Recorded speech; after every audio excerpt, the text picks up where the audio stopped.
Coffee and Cream on Hail Varsity Radio with Andrew Rogers and Damon Benning.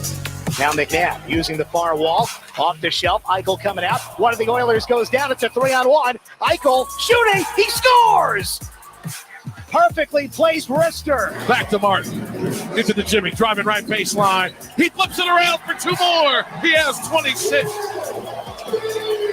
Heat up 104, 95, 2:30 to go. Davis spins, puts it up, scores from 4 feet away to tie the game at 84, and a quick timeout by Steve Kerr. Now the 2-2 pitch for Contreras. A swing and a high fly ball, center field. That's hit deep, and it is off the wall. Scoring Nootbaar. The throw into second, not in time to get Contreras, who doubles in the go-ahead run. Contreras, with his 10th double of the year, puts the Cardinals back in front. I certainly don't ever want anything to be about me. I want it to be about our players and be about Nebraska. So what could be better in our first spring game together than to have it be something, an iconic moment, in terms of Coach Solich coming back. And hopefully that was something that meant a lot to a lot of people. The night before, a coach invited me upstairs. We had a bunch of his former players there. I'm taking a picture with Tom Osborne, Frank Solich, Barry Alvarez, and me. I'm like, my goodness, one of these guys doesn't belong, Yeah, Barry Alvarez doesn't belong, right? Well, that's what he was referring to. the Barry father. It's Coffee and Cream in the morning on Hail Varsity Radio, powered by Currency. Damon Benning, Andrew Rogers. Happy to have you with us here on a Tuesday. We are live from the H&H Chevrolet stage at Hail Varsity Club. Last night I was at Topgolf for a Topgolf league that I'm in, which Topgolf is ridiculously hard for me.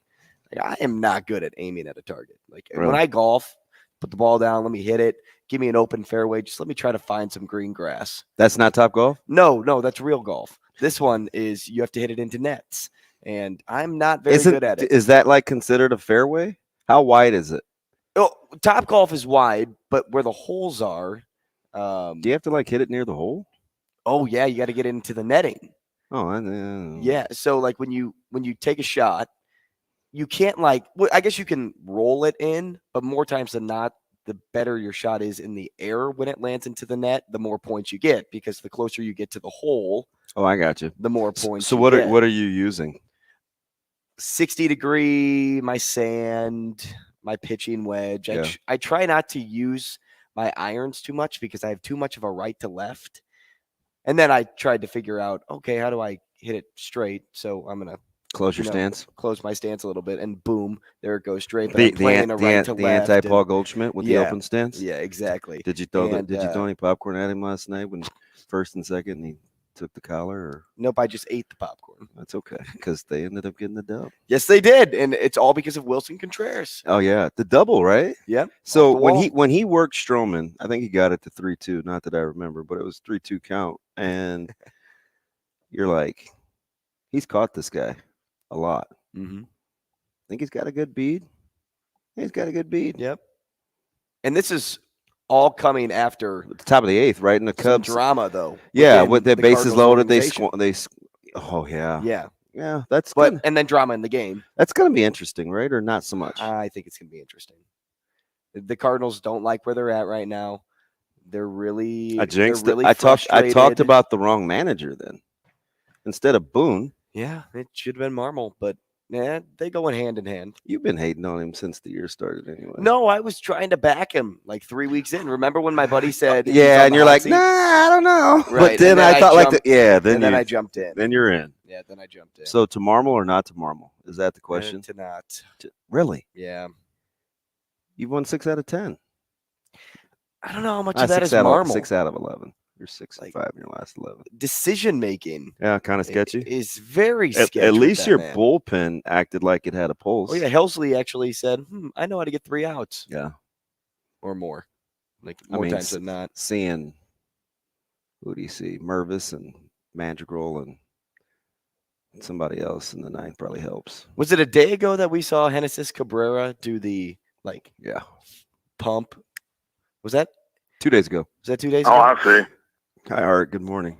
Goes back to all of our celebrations in sports that we talk about a ton. Yeah. So it was very predictable after going extras against the Padres in an emotional game that the Brewers would be waiting for you at the house just to drop the hammer on you. Mm-hmm. Yeah, it's okay. They teased us for a little bit through the 6th. You know what else was predictable? The Hawks getting the number 1 pick. Yeah, I'm just glad Cody's happy. Hopefully Verz is happy. I'm sure they both are very, very happy. Now, Verz is he's a big Blackhawks guy. This is the second time Anaheim has come up in second. What's that? In the lottery. Yeah. Oh, yeah. Can you tell me the other time? And it happened within the last, when would he have been drafted? I'm going to say 20 years. In the last 20 years, it happened. It was in like the 2005-ish range, I would say. So it was, they didn't get Crosby. They didn't get Crosby. Yeah. Yep. How about that? They came in second to Crosby, and now they're going to come in second to Bedard. So how often do you have your team draft your guy? Does it happen a ton? In hockey? In general, what teams you cheer for? I mean, were you Who's an my Eichel, guy? were you an Eichel guy in college? You're Yeah. like, oh, come on, Blues, draft Eichel. Or something like that, Yeah, right? Like the Blues just never had a high pick. the Steelers got Pau Mao, I can remember. Was like my favorite player. They draft my guy. Does that ever happen? When the Bears drafted Fields, you were a big Fields guy, At or the you just time. wanted them to take Fields? I wanted them to take. Oh, I guess because he wasn't the top. See, like quarterback in the I have an draft. because I'm you know with I like SC, right? I have it's an unreasonable. Well, my guy this year would have been Jalen Carter, and they passed on him because I wanted them to take Jalen Carter from the beginning. So, do you know what I'm saying though? When Yes. I like I but understand the question. okay, so but the thing for you is you don't really have a college team, Right? do you have a college basketball team? Not really. Because you don't really like the NBA either. So it'd have to be baseball or hockey. And baseball is just too widespread for the Cardinals to ever get the guy. Interesting. And hockey. I know the you Blues are kind just too good to you ever kind get of the one. explained it the other day because you weren't going to be a Mizzou guy. I am surprised though you don't have a college football team. Good news for me is it doesn't allow me to attach to a team. You're just so why- I'm a college football fan. Like your thoughts? Why? Yeah, I'm a college basketball fan because I'm very skewed when it comes to baseball and hockey because I love me some Blues. So I hate the fact that the Hawks have the number one pick yeah. because they're in the Central, I understand. because they're the Blues rival. But if he would have gone to Columbus, I would have been You'd okay be like, with that. go Yeah. Columbus. But I just knew that the NHL wanted him to be in a big market. Yeah. Now, is it rigged? Who knows? It all happens behind a closed curtain. Some people say it's not. Some people say it is. Well, that's because we can't see it. And if we did see it, I'll tell you what, it would be the most boring 2-3 hours of television of all time. I'm with you. All these guys are doing are picking bingo balls. That's all they're doing. Q39. Did you have to do a lot of research on like how that ended up working yesterday? Because I did. No, I I was just way too curious I to let just that pass. Kind of skimmed. I didn't like get into it. So when I played in the Topgolf League, I'm with a bunch of the Omaha hockey guys, and first question I did when I sat down, I'm like, somebody explain to me the NHL draft lottery, and no one could really do it. Yeah, And so we were looking it up. Everybody had their smartphone out, and at one point we you're finally. such an old man. Why? Because I said smartphone. Yeah, I mean, come on, man. Like, you're still in your 20s. It's would just you a rather me phone. say flip phone? It's just a phone. Phone with a screen with a picture on it. I watched so that show Unforgettable. Uh-huh. The detective sent his son a text because he's a tough kind of gruff cop, and his son's growing up, and some stuff was happening with high school kids, and his partner detective was like, "Hey man, reach out to your son. He's got a game today." So at the end of the workday, he finally sends him a text, and it's on a flip phone. That show must be pretty old. 555-688-2 like a Samsung 60 or something. 1114. Well, I don't know, Damon. You were I looking just for typed in hi. you were My looking name for a is hand this. or a hard line today, and I thought I thought you were talking about what you plug your computer I into. said, is there a landline here? And I, So we're talking about landlines and smartphones today. Yeah, something like that. he does Wait, so the dude had a flip phone, and this is only from 2011? It's kind of weird. Well, okay. Was it a burner phone? Well, he's a police detective. I don't know. Could 6x9 smoking burners. Could have been. Could have been a burner. No, he's smoking. Because my show, White Collar, they use burners all the time in their flips. So that doesn't sound like a show I would probably get into. White Collar? Yeah. Got to give it a chance. You gave Unforgettable a chance. You got to give White Collar a chance. I stumbled into that miserable trying to find something on television. You have Hulu, right? Yes and no. So does that mean you have ads? Like Hulu with ads if it's yes So and no? like when I had Hulu, I definitely was paying the $3 or $4 to not have ads. That's same. Yeah, I'm not a. So this show Unforgettable is on Freevee. Freevee. It's like a lot of E's and a lot of E's in it. I've never heard of Freevee. You never heard of Freevee? It's an Amazon thing. Is it? Okay. Yeah, I have it. I just got it. Little Rolodex. So yeah, like it gives you ads and you can't fast forward, but they're short. They're little. They're short ads. Yeah, I'm such a non-ad person. I don't like it that Such a non-ad. I don't like it that they don't have trailers. So you go through like your movie list and you can't see a trailer for it. So speaking of which, when I was watching When Animals Attack For Freevee. Sunday, Mhm. yeah, with writer Zoe. So I don't know. We're just scrolling through all this animal stuff, and by the way, my phone is hacked because you know what was on my FYP page today. Now, maybe it's because they know I watch a lot of shark stuff, but there's like these weird things that happen at sea, and there was this like looking glass boat, and they were eating dinner, and there's waves and stuff, and so under the water they like saw a killer whale. Whoa. But anyway, I say all that to say, during the ads, I saw a trailer, Shane, and I don't know if it's real because sometimes they make stuff up. Is there a Meg 2 coming out with Jason Statham? Yeah, I just watched the I think trailer there last is. night. It looks fantastic. Okay, like It looks good. Meg 2, The Trench. It Yep. it didn't look good, It looked good. bro. They had like a dinosaur. Shane, you in the must very like beginning. Sharknado too. No, I've never seen Sharknado. That doesn't trip my All right. trigger. So yeah, see that like I love sharks, but I'm not. You're not much of a prehistoric Now I shark would guy. be super fibbing if I told you I haven't watched Meg like 3 times, but never from start to beginning. After the I'm first sure time. the dinosaur thing is probably just an intro in the movie. It's probably for like the first 5 minutes, and then they probably fast forwarded 65 million years to present day. 65. Did you see 65? I have not. Okay, me neither. That's your boy Kylo Ren. I've seen the preview, but I haven't seen the movie. What's his name? Minnie Driver, or not Minnie? That's the lady. Not sure. What's Kylo Ren's name? I thought it was just Kylo Ren, isn't that what he goes by? God, I want to punch you in the face sometimes. I ain't been in the gym. Hey, does trade counts? Who? For when teams get your guys? So like Celtics got Ray, which I was a Ray guy. McLeod? No, Caruth? Ray Allen. That's not funny. I was in camp with him. Allen? And I could Marcus? but I wasn't a USC fan, so I Wow. didn't, so that doesn't count. Now looking back at and seeing the retrospect, I mean that career was pretty Bro, awesome. are you on delay? Because I asked that like 6 minutes ago. Well, I tried to ask, but I didn't want to interrupt. You guys were Dude, it's having your such show. a You you do guys what were you having wanna do. such a great conversation over there. This dude. You You could were. pot us down at any point. I At thought any he. point. I thought I he don't did. want to I do thought that. he did too. I thought he did. Ping. So, you guys. So it's May 8th or 9th. I got a lunch Today? I should 9th. know. 9th. Today's 9th. So you're 6-5 in your last 11. Mm-hmm. Can you go? You could go a +4 in the rest of this month. Mm-hmm. If you do, I will laugh.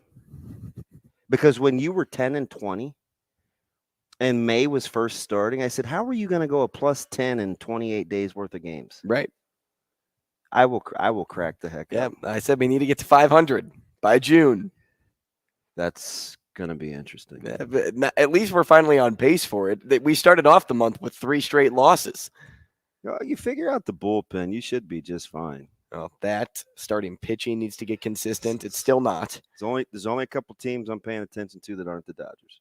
And that is the Rangers, the Mariners, and the Braves. Oh, why is that? Oh, well, because they're going deep in your playoff run. Yep. Yeah. Speaking of the Dodgers, let's go to line 1 here, Shane. We'll talk to Kurt. Kurt, welcome to the show. What's up, man? Hey, how we doing? Kurt, what's up, buddy? Hey, Damon, as our resident Dodger fan, I need some help here. Uh-oh. I've got a company meeting out in Santa Monica all night. I'm leaving this weekend just for some sights and sounds of California. And the Dodgers have a home series. Have you been to a Dodger game there? I have been to the Ravine. All right. So any tips or tricks if I decide to go to a game this Stay weekend? past the 7th inning. So you're going to laugh, but I swear by this. Don't get the Dodger dog. Get the sushi. It is Sushi? Dude, it's At a baseball game? It's unbelievable. It was like we were playing SC out there, just double dipping. But yeah, like I know Dodger fans are gonna be like, "What? You gotta have one-time experience." Don't get the Dodger dog. It is the most overrated thing ever. And have you been to California before, Kurt? I have. Did you? Companies based out of. Okay, so did you take the tourist trap and eat In-N-Out? I did. Got to eat the fries first. So okay, then I don't have any more advice, but. The Jumbotron, the animation, I was going to say don't do In-N-Out. Although, In-N-Out's if we're fine. going to be kindred spirits with Dodgers fans, I would say just have the burger and get it out of the way. And also, if you guys are slumming it a little and you want really good food, go to Roscoe's. Chicken and waffles. I'm telling you. Hey, I need any tips I can get. The tickets are, this poor guy from Nebraska. People like to go to Dodger games, I guess. Yeah, and cheap. You know what's funny? It's for people talk about their fans all the time, but they're top 3 in attendance almost every year. They just get there late. Yeah. They get there late and leave Well, early. I wanted to go to a baseball game, and I kind of wanted to go to an Anaheim game and see what the two. Oh, I love that ballpark. Oh my gosh! But when am I going to be able to see Otani and Trout? Yeah, I get it. Well, if you wait a year, you may see Trout in Los Angeles. Yeah. You may see Otani in Los Angeles. I know I get it. One of Dodgers them. better product, better everything, but I don't know. I know one thing. players. If it's $600 million, I'm passing on Otani.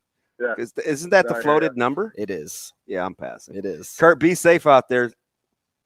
Appreciate it. Thanks, Kurt, for the call. He could probably share a Dodger dog. I thought you said don't get the Dodger dog. It's like double digit. So, It's okay, like what more screams you're a tourist when you're at a Dodgers game? You have the Dodger dog in hand or you're eating sushi? Sushi's fantastic, though.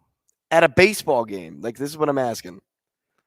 Which one is more touristy? Getting the Dodger dog or having sushi on your plate? Full disclosure, I don't like to eat with my hands, and so there were chopsticks.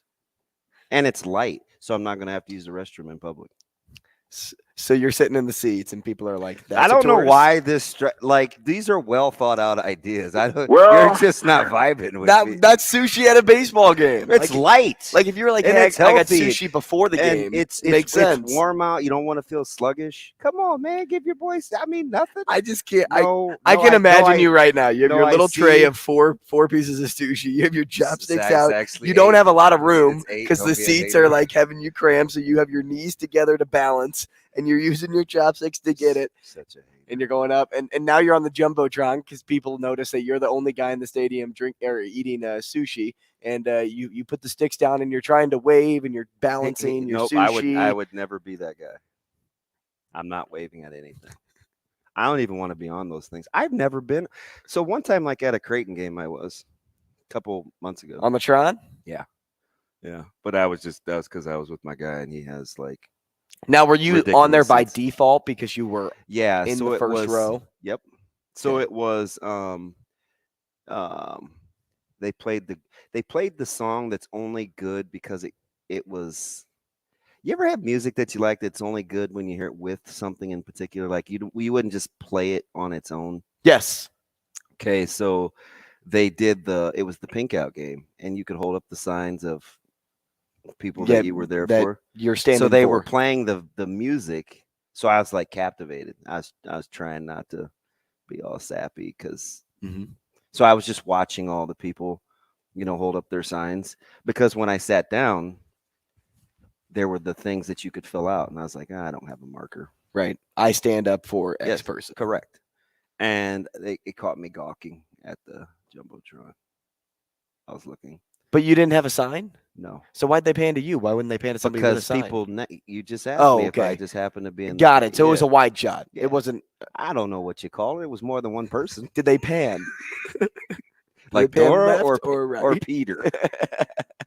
Dude, we're 5 minutes in and we're back to not being friends.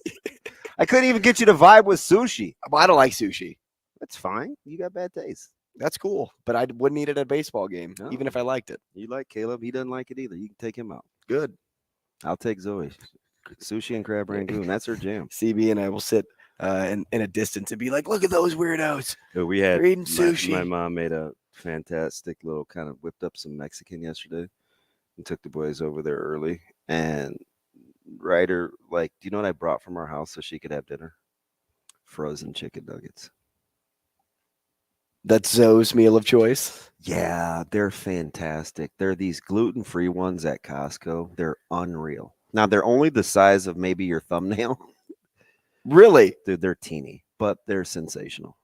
I'm not. Are they like crispy Yeah, when you put them in the air fryer? I'm yeah, assuming it's their, and they have the smooth breading. I vibe with the, chicken the- nuggets. The smooth breading. Mhm. You know what I'm talking about? Oh yeah, yeah. like the Tyson breading. So, and it's weird too, because we were talking about favorites and all that. Like the Dodgers is the only thing. So I've been to Three Rivers. It was Three Rivers then. No, it was Hines. That was 04 Pitt. So I double dipped. So I've seen the Pens, I've seen the Penguins or the Steelers. Yep. And I've seen the Dodgers. Your teams. Obviously saw SC by default because they played Nebraska. Right. I saw the Lakers on the road at the Target Center. Okay. And that might be it for my teams. But you still like flock to your yeah, and it's fandom. almost the order in which I started to like the teams growing up. I was a Steelers fan first. Never seen a game at Chapel Hill, but I have been to the campus. I'm assuming you want to. Yeah, my buddy Bryant Cobbs, he actually goes with DJ. They never take me, and I'm the only real fan. Like, why they take your boy? But anyway, They know you're gonna eat sushi there. no, I'd probably get barbecue. Okay, I can deal with that. We're Yeah. back on good terms. Do you eat grits? Yes. Yeah, so like Carolina, like it's grits in Carolina are like fries in Nebraska, constantly on the menu, a lot of different ways. But anyway, it's also the only real sauce that I like because it's the light kind of sauce. If they're gonna sauce something, the vinegar base. Yep. That is because I'm not a barbecue guy. Sauce. So not thick. Or I almost said orange. It's not orange. Like acidic? No, the color. I'm not a traditional barbecue sauce guy. I can go with that. When I went to the Bears, I don't even know if I watched would the go to a Bears Laker a year game. and a half ago. Did- That was a good one for me. Did you see the greatest Laker fan ever, not named Jack Nicholson? He had on yellow Crocs and black and yellow checkered pants. Yeah, Nicholson loves himself some. No, it was his buddy though. Right. The old guy's hair slicked back. He's always wearing the glasses. He had on yellow, 70 some odd. He's probably 80. Yellow Crocs. Crocs are back. He should have caught the pass to Draymond Green through to nobody. Yeah, how about that? Dude, Peyton had to. Yeah, something was wrong with he him. had a bathroom break, he had to right? get off the floor. Yeah. I wonder if that's what it was. I have no clue if it was injury or Should have just done Paul he had Pierce. the runs. Get your wheelchair. Get up on out. We'll get back with the Lakers and some guests next. Rogers and Benning will be back in 5 minutes.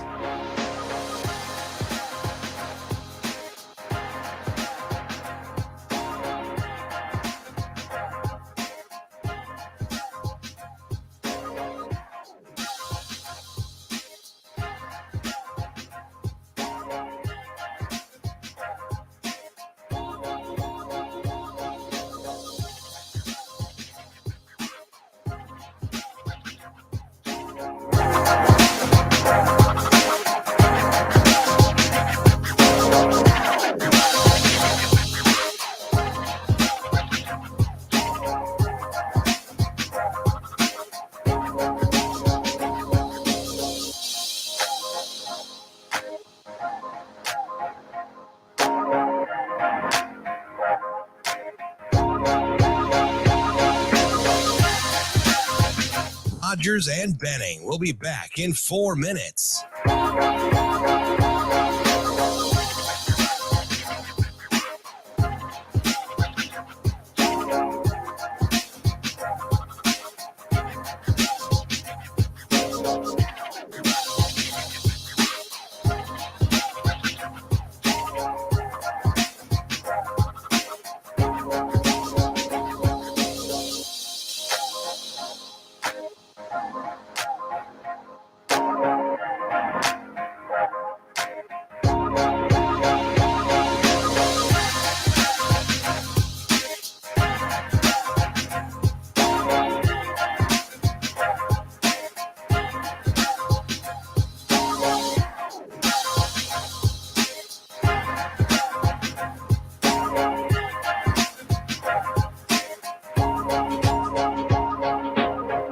Rogers and Benning will be back in 3 minutes.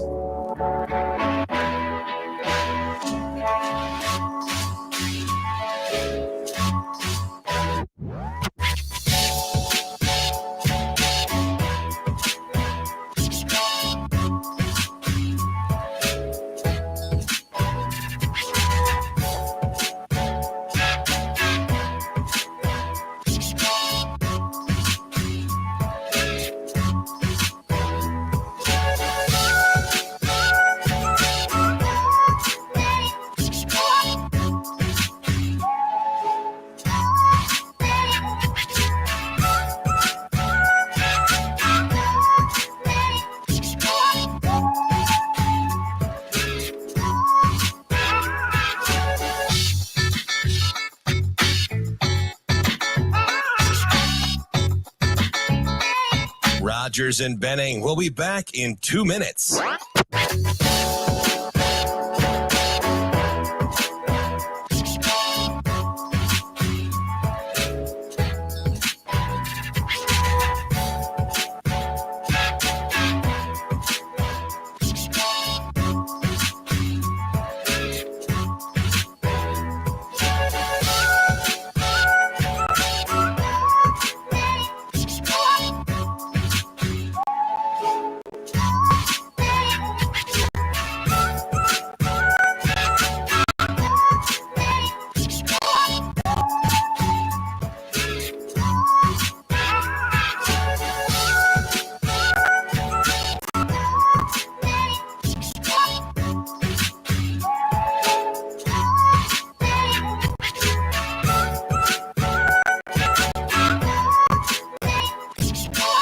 Rogers and Benning will be back in 1 minute.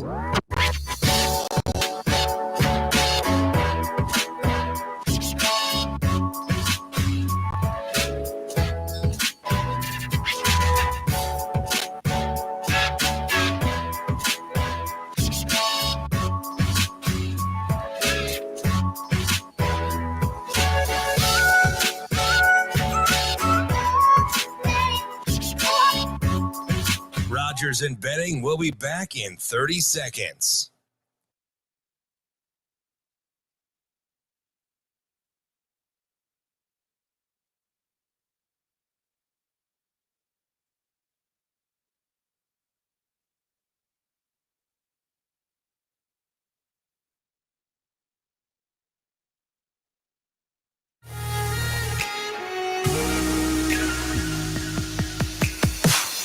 Coffee and Cream with Rogers and Benning on Hail Varsity Radio.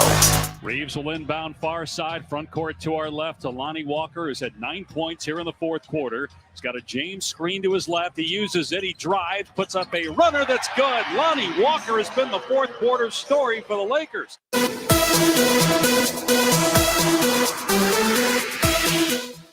Well, the Lakers made you sweat again, BB. Yes, they did.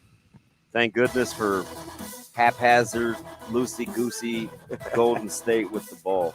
Although that wasn't the most, real quick before we get to the fake show. At one point yesterday, with about 7 minutes to go in the Knicks game, listen to what I'm about to tell you. Okay. The Knicks were shooting 53% from the floor and 40% from three. Is that good? They were down 9 points. Mm-hmm. Listen to what I'm telling you. I heard you. 53%, 40 from behind the arc, and they were down 9 points. They couldn't rebound. And so Mike is moseying around in the living room and I'm like, man, I said, playoff Jimmy, because like at that time he's like 8 of 13 or something from the floor. And ended 9 of 17. And I was like, man, I said, Jimmy Butler just doing playoff things. And he goes, man, and I guess this is what the kids say, so maybe we have to like get into this. He's like, he's such a try hard. I was like, what? No, just tries hard. He's just a try hard guy. So all I could think of were those kids in school that weren't really very good at anything, but they would like run around frantically trying to just like sweat buckets in PE class, like run over you to catch a ball and kickball. Oh, never heard of the term. I got it. I remember I got plowed. You'd play the parachute game and you'd go underneath and they'd run into you. I got plowed over by a female one time and I hit the deck. Yeah. Well, that's okay. You probably slight then too. Oh, you teeny in school? Oh yeah. It's okay. Like I said, I could have been in the weight room, but I chose not to. It'll serve you well in about 30 years. What, my metabolism? See? As long as it doesn't. Although I'll tell you this much. When I went to the Dominican a week and a half ago, I gained 5 pounds in 5 days. Well, you said the food was good, and I just don't know about that. Food was great. It wasn't just good. Okay. I'm with you. But see, fresh seafood, I don't get that a lot. No, and I'm a seafood guy. I'm just not surrounded by people that like seafood. I love seafood. I think I'm going to make shrimp scampi tonight. Is that right? But I like pasta. You're not much of a pasta guy. Yeah. And I see. Make fun of me for not wanting to get my fingers dirty at a ball game. Let's go to the phone. I thought my rationale was pretty sound. I mean, you explained it well. I'm just not vibing with it. Yeah. I have a thing that I do with wasabi and soy sauce where I like to mix. Hey, what did one B say to the other? What did one B say to the other? I don't know. What did one B say to the other? Wasabi. Okay. So let's get over that. Okay. You're not even Do your thing, man. Shock the world. You're not baby. even a dad yet with bad dad jokes. Wasabi. Okay. You'll take that home. I know you will. Hey, my man, thanks. my man D-Rock and Joe, they told me it's Adam Driver. I know I said Mini Driver, but I count it. And one. They both have long. You black buried hair. the free throw. They both have long I count black it. hair. Anyway. Wasn't Morgan Freeman the driver? Didn't he drive Miss Daisy? Or was it Robert De Niro? Wasn't he the taxi driver? Oh my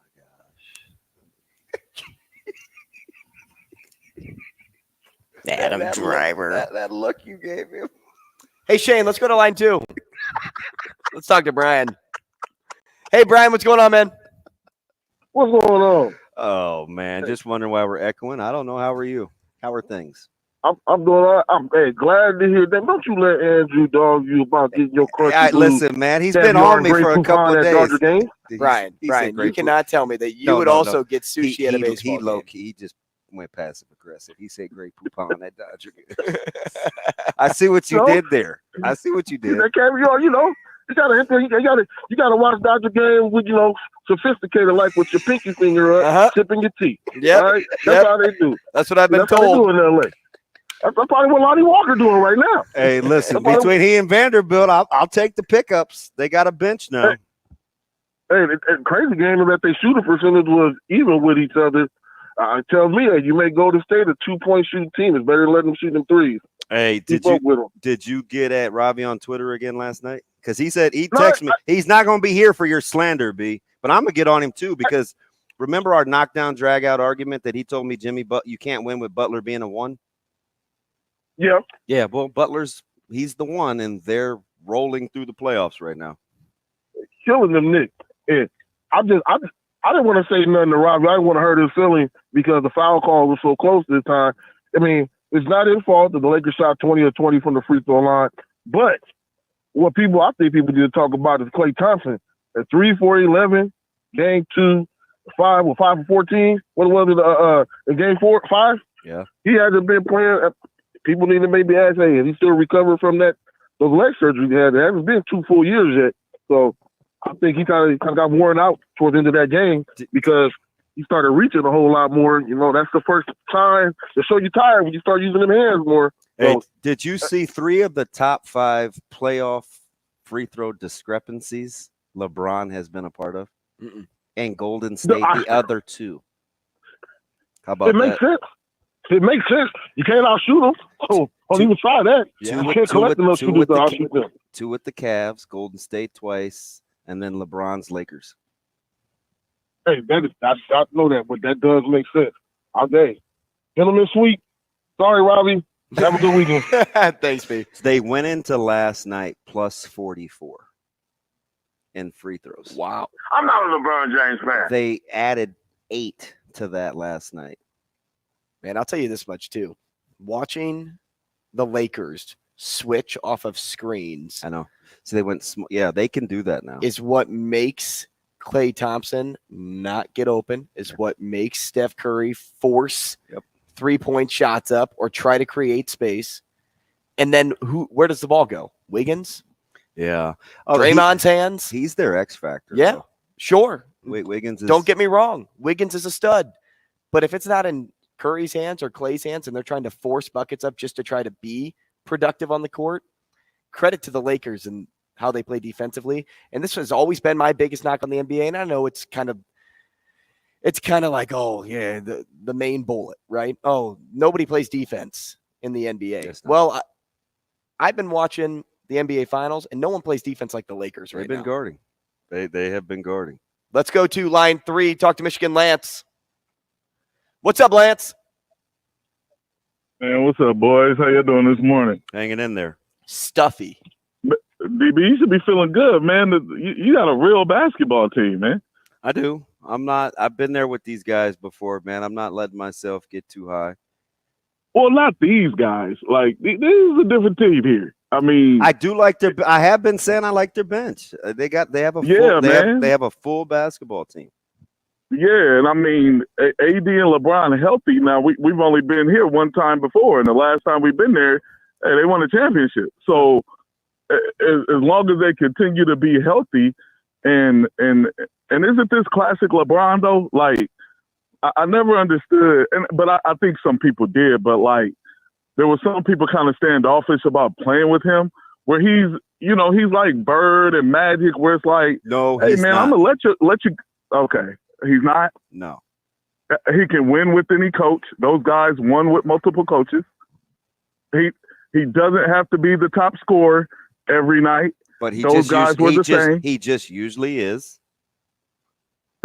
He just usually is. He was 10 of 25 last night, and he was their leading scorer. Why would you use last night's game as an example? I'm not using only last night's game. I'm talking about classic LeBron's career, like healthy LeBron. This is healthy LeBron and another healthy All-Star. This is what happens, right? Like, and they're pretty good. And some guys who are confident that they can play NBA basketball. Like, and you know, when you talk about being the guy, right? Yeah, he led the team, but in crunch time, he wasn't like, hey, I got to continue to lead the team. You know what I mean? All right, Lonnie, it's your night. Now, what I don't like, DB, this is what LeBron, don't get on afterwards talking about, I told Lonnie, I told him he was going to be the guy. I know. Just ready. Yeah. Come on, man. You don't have to say that because it's not true. Stop stealing his shine. Exactly. I'm with that. Now you asked me why I can't be all in. It's little stuff like that bugs me. Oh, I know. Yeah. Well, you know why? Because we know too much. There's too much information that we get from individual people nowadays. Hey, did you see my guy D'Angelo Love Muscle make one field goal? He drives me up. He drives me up. D'Lo's what about the Spider-Man pointing at each other? Yeah. D'Angelo and Jordan Poole. Oh, that's tough. Oh, wow. Jordan Poole does suck right now too. Yeah. He got paid. There's some players in this series that do indeed. He got paid. Suck. We're talking to Brandon Vogel. He does not suck. Next. Rogers and Benning will be back in 4 minutes.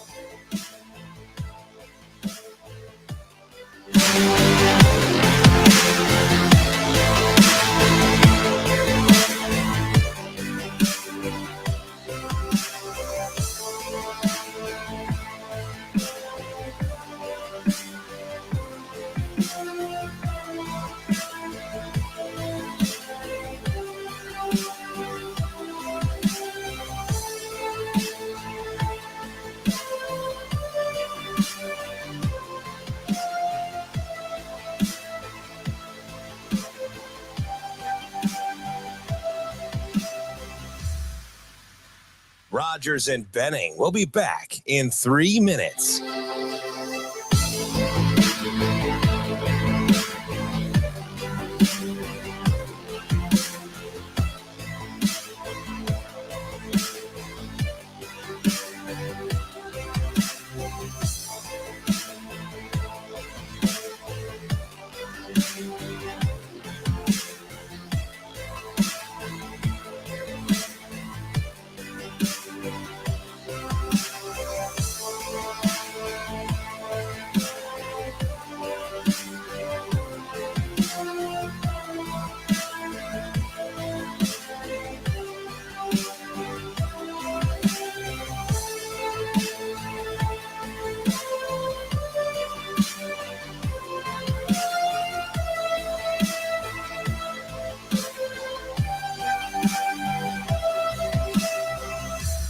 Rogers and Benning will be back in 2 minutes.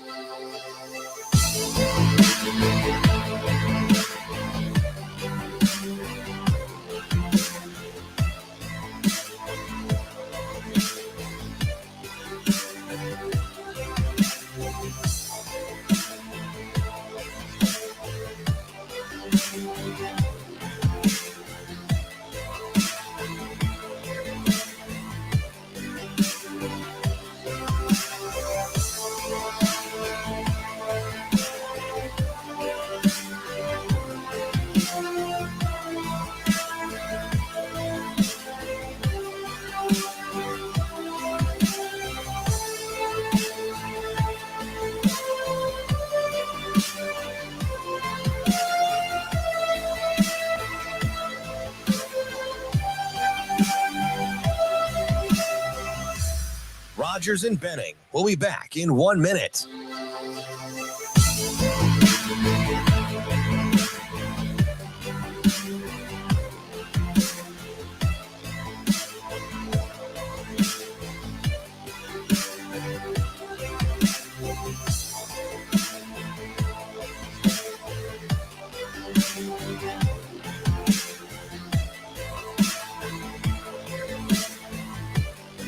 Rogers and Benning will be back in 30 seconds.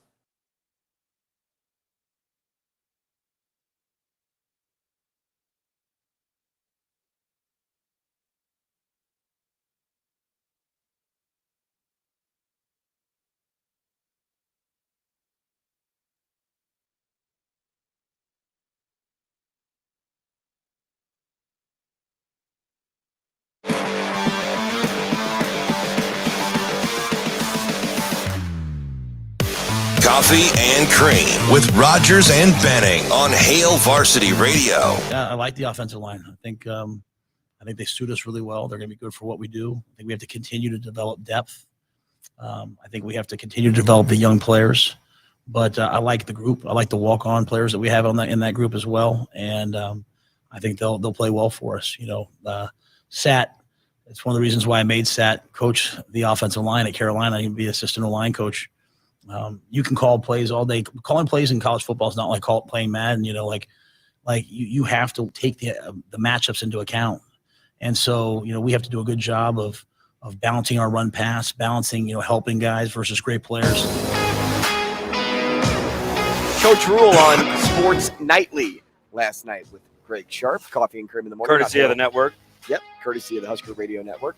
Happy to have you with us on a Tuesday. Coffee and Cream in the morning on Hail Varsity Radio, powered by Currency, live from the H&H Chevrolet stage at Hail Varsity Club, wherever you catch us. Here in Omaha at 590 ESPN. We're live on Twitter, live on YouTube. We appreciate you. And we also appreciate the fact that we get to talk to Brandon Vogel, like we always get to do on a Tuesday. Vogues, good morning. Good morning. How are you guys? Good, B. How are you? Doing well.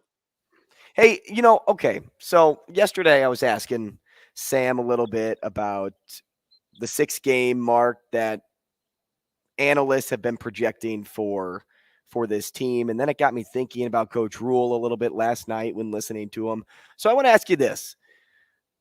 Do you think Matt Rule is a realist, knowing that this team won't just win 8-9 games out of the gate in year one? Or do you think he's under the impression that this team can actually do that in his first year?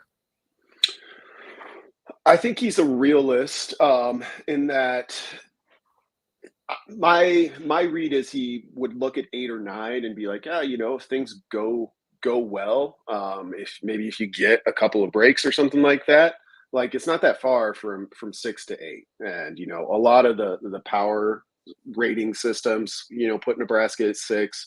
DraftKings and Caesars opened Friday with Power 5 win totals with Nebraska at 6. And what's that's kind of where I thought they would be. And then, but you look at the rest of the West Division. DraftKings, I don't think had Iowa posted for some reason, but Wisconsin was at 9, which way high.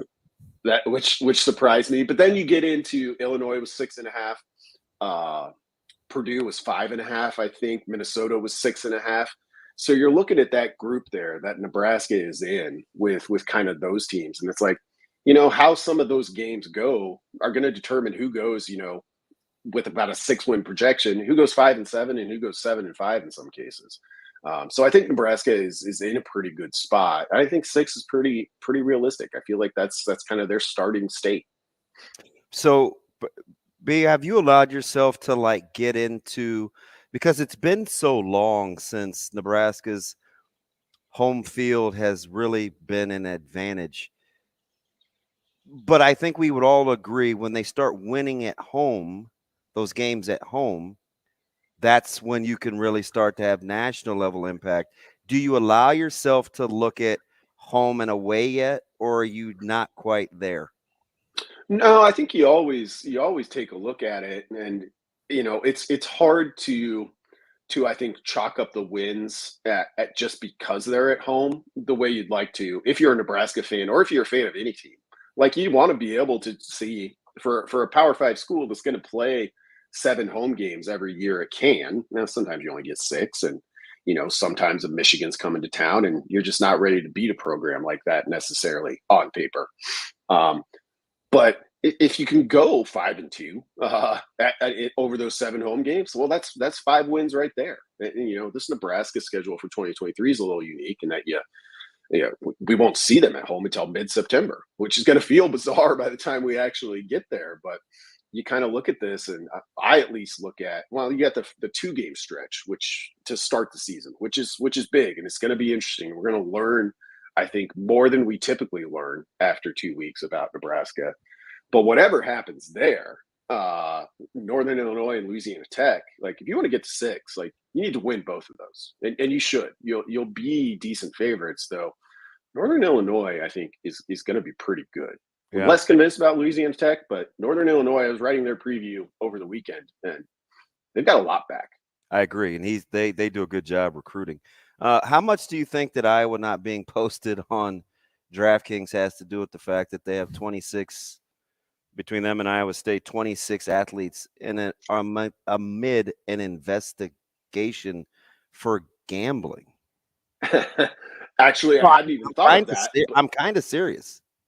No, I hadn't thought of that, but that seems like the most likely reason. In the past, when New Jersey was one of the first state I think outside of Nevada to bring in sports gambling, like, you got used to not seeing Rutgers posted. That was like a thing, and now it's not.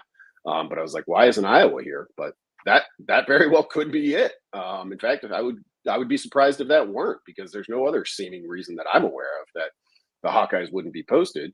And I'm super interested in where they would open at, because they're one of those teams that is kind of tough to project for me as well. Folks, where do you rest with all of that gambling information that's been surfacing? For somebody that, covers the sport and has been covering it for a long time, and, Nebraska's was getting to a point to where online gambling was going to be a thing eventually. I mean, I feel like across all states, you're going to find an eventually in there when you talk about online gambling. But how does this essentially prolong that from happening in the state? But at the same time, how do athletes, or why did athletes think they could get away with something like that with how things are tracked nowadays? Yeah, it's, I don't know that I have an answer for the second part of that. But the first part of that is I think, for opponents of legal sports wagering in Nebraska or anyplace else, this gives them something to point to of like, hey, look, these aren't just concerns. Like, this is happening. Now, I don't think anything I've seen over the past week, tells me that it's happening at a large scale. I could be wrong. I just may not know at this point. But the Alabama baseball thing, I think, is probably, and we'll see. I don't know fully. Like, I've read one story, the basic recap of what they're looking at in Iowa and Iowa State. But with something like Alabama baseball, which is SEC baseball, and you're playing the number one team in the country, like it's as big a deal as like regular season college baseball gets. It's still something where, it's kind of on the fringes. Like, how many people are even betting an LSU Alabama baseball game on a Friday night? Probably not much. Right. Well, we know of at least one person who did. So it's those things that I think in the college space, you really have to pay close attention to. It's not the massive SEC football game of the week that's going to have a huge handle. For me right now, it's some of those smaller sports that you might even be surprised, like, oh, I didn't know they put out a line or even took money line bets on this. So that's kind of what we saw with baseball, and it's going to be there. I don't know if it's worth, like, if we need to burn the whole thing down at this point, but it's important information, and you gotta adapt and adjust to it. It's interesting too, in a state that has made a pretty good profit margin from the gaming commission in Iowa. Tons. So it's like, but because it's so easily accessed. No, I get it. No, I definitely get it. B, let me hop back over to, we were talking about win totals, and Coach Rule mentioned Coach Satterfield. Are you surprised about right? Like, he doesn't seem to come up a ton when we talk about Nebraska's offense by name. We talk about the quarterback race, the offensive line play. We almost never say Coach Satterfield, at least not near as much as I think as we talk about Tony White. Heck, we talk about Donnie Raiola, in my opinion, more than we talk about Coach Satterfield. Do you get that sense, or is that just me? No, I don't think it's just you. I think Satterfield is interesting in that when you look back at his time at Temple, and he wasn't the OC of Baylor, but was there for a season, and then like he's not the type of person where I think the broad national college football fan knew that he was the offensive coordinator at South Carolina the past 2 years. He's not that kind of like flashy up and comer. This is my scheme. This is my system. Which is honestly is one of the most intriguing things about it, because I think Rule has made it pretty clear. I mean, beyond just the hiring of him, that like, hey, I see what I need to see in this guy, and if you guys don't see it, that's fine. Just trust me on this one. He's not Colorado's offensive coordinator. I can't believe this is happening. I was just writing about them. I'm drawing a blank on him. Former Kent State head coach. Like, that's somebody who catches your attention, not just because he's left a head coaching gig, but because they like ran, a play every 20 seconds, and that was their thing. And Satterfield's not that. So I think that contributes a little bit to it. I think you don't go down the line of where he's been the OC at and see, oh, they averaged 40 points there and, put up 500 yards a game here. It's more just like you kind of got to look between the lines a little bit with him, and I think that's okay. It would be a different dynamic having kind of that big name, hot new thing offensive coordinator in Nebraska based on what we've seen. He's Brandon Vogel, managing editor at Hail Varsity, at Brandon L. Vogel on Twitter. Vogel, we appreciate you. All right, thanks a lot, guys. Have a good one. Thanks, B. He's talking about Sean Lewis. Yes, Sean Lewis. Good call. I saw a couple of Sanders posts. Basically, one, he was like, man, stop hating on everybody and just do your thing. Well, he has captured the nation by storm, but I'm telling you. People loved him. People hated him. Now people love and hate him. We have misplaced attention. displaced as well. It needs to be on Minnesota. We'll get to Colorado in week 2 after the 9-day span. Worry about Minnesota. Speaking of Minnesota, we have Ryan Burns coming up at 8:45, Joel Lorenzi at 9, and we'll talk Michigan State at 9:45. We probably need to do the 6-pack next. We go way too long. Rogers and Benning will be back in 4 minutes.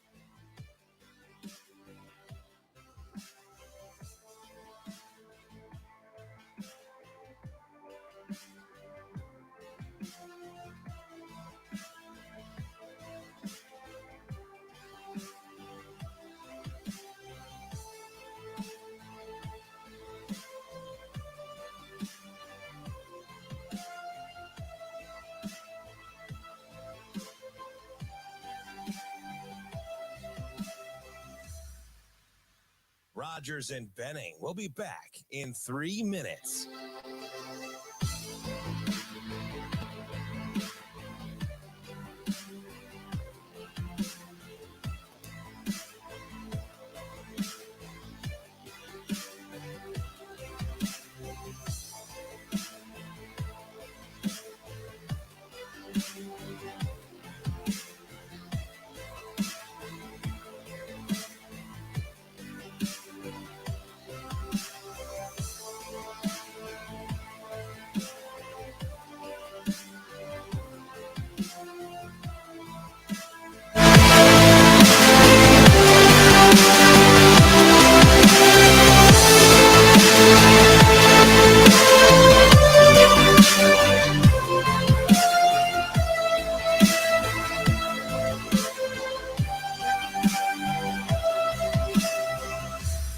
Rogers and Benning will be back in 2 minutes.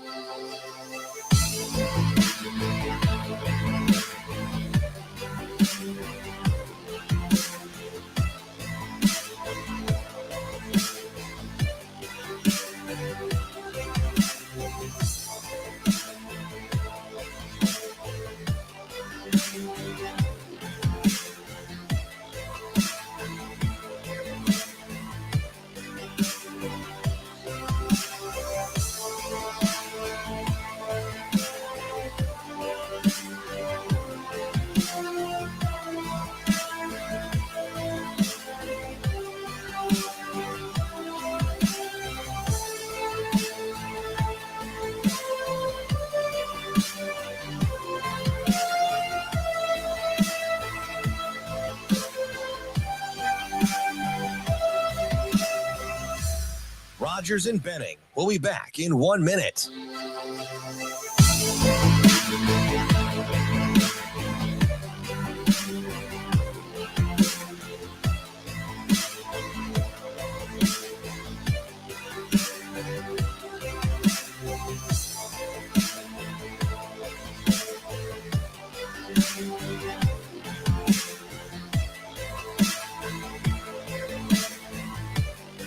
Rogers and Benning will be back in 30 seconds.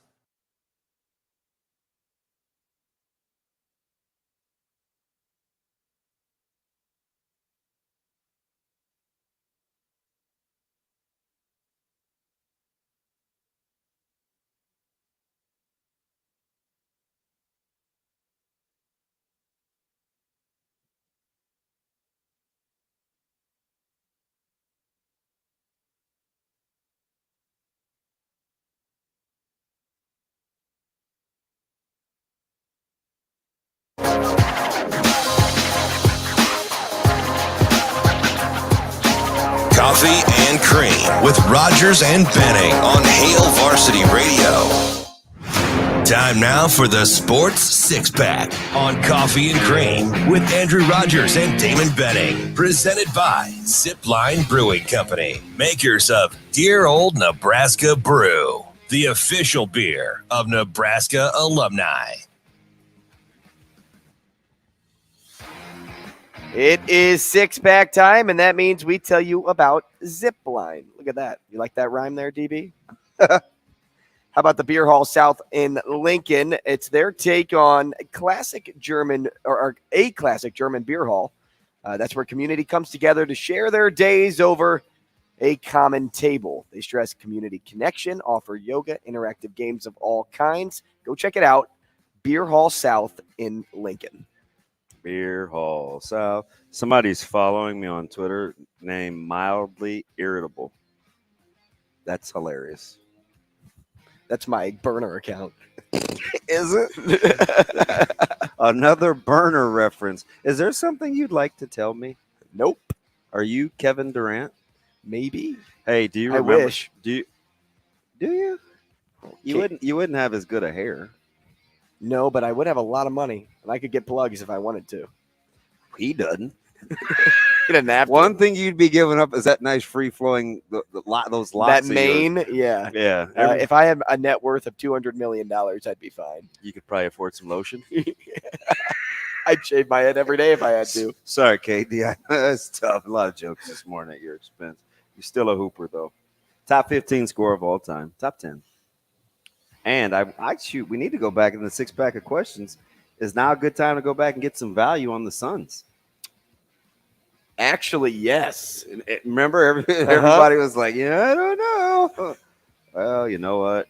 A good call there. Here's Phoenix sitting at 2-2. How about that? Now they're going Catch into me outside. They're going into. She's rich, by the way. Yeah. Also, probably has a net worth of $200 million. Gosh, I'm not doing the OnlyFans thing though. Is that what she does now? Bad baby. I mean, she did. I don't know. I haven't read up on her in about 3 years, but maybe since the pandemic. But she, allegedly she cleared like $1 million in 1 year. Wow. Right? Okay. Shane? Question number Schillerberg. You go first. Doesn't it seem a little early to be drinking? Not for you. Should I have a beer fridge over here, by the way? Not a beer. You should just crack open a beer. Question number 1. People that just wake up miserable, they need a beer. How much will the newly scheduled NFL game on Black Friday impact Iowa versus Nebraska nationally? By the way, how about the delay with the NFL schedule? Yeah. Mm-hmm. A lot of new things with the NFL. You're not guaranteed primetime games, which is a good thing. Yeah. They are doing the Black Friday thing. They just like all bets are off. They kind of tried to corner the market. I'm going to say nationally it won't have a lot of impact or as much as people may think. You know what would be nice is if that game was for the Big Ten West, which I think it should be every year. Mm-hmm. Although Wisconsin's going to have something to say about that but I would say not much. Liquid. Only reason I say that too is because growing up in St. Louis, how long has the Black Friday game been a thing? Growing up in the hood? Mid to 2012, maybe? Okay. 13? So 13, I think. In St. Louis, you didn't have a lot of people on Black Friday saying, hey, I'm watching Nebraska, Iowa. And that's a state nearly bordering both states. I remember I was at my buddy's, Gunther Mike Long, Grassroots, Mm-hmm. and he was cleaning all these pheasants and stuff, and Nebraska, Iowa was on. But what year was that? It seems longer than when Nebraska's been in the Big Ten, but that's not right. Mm-hmm. I don't know. It's a good question. Do you know what I watched last night? 1980, Nebraska, Mississippi State in the Sun Bowl. Nebraska had start to finish? No. It's YouTube. Highlights? No. I turned it off after Nebraska went up 10, but Nebraska used to have the worst uniforms in the country. They look like jerseys, and all it said was Nebraska. It looks like It looks like what you give the bad kids when you want them to be on the other team. Pee-wee football? And a scrimmage. I know what jersey you're referring to. Hey, we get the really nice ones, and you guys get the old rags. Shane? Question number 2. Who would you say is the MVP of the NBA playoffs so far? I think we already talked about him. Great question. Well, thank you. Jimmy Buckets. Okay, so because they have a commanding lead, I'm not going to fight you. But, man, you better take a look at Devin Booker. Mm-hmm. He's been fantastic. And he's doing it without CP3. And they're back 2-2. Really tough series. Hard to argue against playoff Jimmy, though. But, man, D-Book has been sensational. Mm-hmm. What did he have, 34 last game? Oh, he's just a bucket getter. And he plays with supreme confidence. And he plays with really good talent, which is tough to do sometimes. Okay, so I think they're better than okay, but it's not like people think. I mean, they're not knocking down the door to play with Campaign. You're not knocking down the door to play with Ayton. I mean, yeah, K-Dizzle. Katie was that point. But everybody's got a good twosome, right? I mean, Jokic probably has the worst wingman. Mm-hmm. I mean, if you put Jimmy Buckets and Bam together, I mean, Jimmy Buckets is a solo guy. And Bam isn't a two. Right. Isn't a two scorer. Yeah, I mean, but if compare, you do Booker and KD, but what I'm saying is I think it's more impressive that Booker puts up that type of production because you have a superstar like KD on that team. The more you kind of word it like that, I think it's Butler. I mean, Bam Adebayo is the next best player.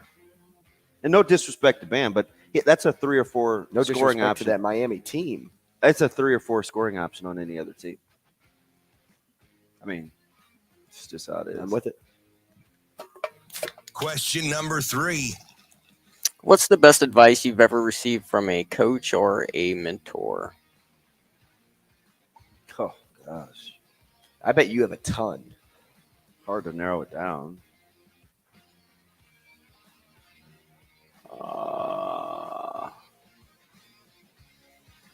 I got one that I still kind of say to this day. I tell it to the kids all the time. This was growing up. Because, people used to say, hey, man, show you your friends, show me your friends, I'll show you your future. Uh-huh. My coaches took it one step further. I was in middle school, and I was playing baseball. Guy Gene Poling told me, if you find yourself being with people where the results don't matter, find new friends. That was the gist of what he said. And I always tell the kiddos, listen, man, find yourself being around people where the results don't matter, find something else different to do. Now, this didn't come from a coach. It didn't actually come from a mentor because I never got to meet him, but it was a quote that I'd been taking with me for a while because I looked up to Jack Buck growing up. Oh, I listened to his tape. And he said, he had a quote one time where he said, those things turn out best for those that make the best of how things turn out. Oh, okay. And I've kind of just carried that with me over the years because, this industry is a grinder when you start out on the bottom floor. And sometimes you got to polish a turd. I like that. That's kind of my mentality. So just being positive, staying positive. Figure it out. I like that. I'll vibe with that. Question number 4. Based on what you know and where teams sit in the NHL playoffs, who's coming out of the Eastern Conference and who's coming out of the Western Conference? I don't know if the Knights can come out of the West. I think their goalie struggles are going to catch up to them, even though they have the series lead. Who? The Knights? You think they're going to struggle? With now what, goalie number 6, Aiden Hill? Yeah, he's played a lot of games, but I think it's going to haunt them. I just don't love anybody's goaltending right now. I like the Panthers. I like Bobrovsky and how he's playing. But are they going to come out of the East? I kind of feel like the Canes are going to come out of the East. Well, they're playing like it. Although, I mean, New Jersey was desperate. They got one. They were due for some goals. You saw my guy Draisaitl should have had 2 more goals last night. Did you see him hit the bottom of the post on the one-timer? Yes. Oh, my goodness. Ting! And he's already been a machine. I don't know. For sake of time, I'll ride with Drew down. At some point, maybe. But they're such winners. Mm-hmm. I mean, Vegas has had a lot of postseason I get success. I'm going to go with the Hurricanes, and I will say in my heart, I'd like to see the Kraken do it, but I don't think realistically that's a thing. I will go with – should I go with the obvious? Do I go with your boys? Go the Oilers? I'll go with your boys. The Oilers? Mm-hmm. I'll ride with you. I'll take it. Canes Oilers. We could have sat there forever. Yeah, that's going to be some nice open ice hockey too, if that's the case. Question number 5. Draisaitl may score 8. Yeah. Let's say Nebraska wins 6 games. Which Big Nebraska Ten wins 6 games. Which Big Ten win total would you rather have? Northwestern, Michigan, Minnesota, or Wisconsin, Iowa, Maryland?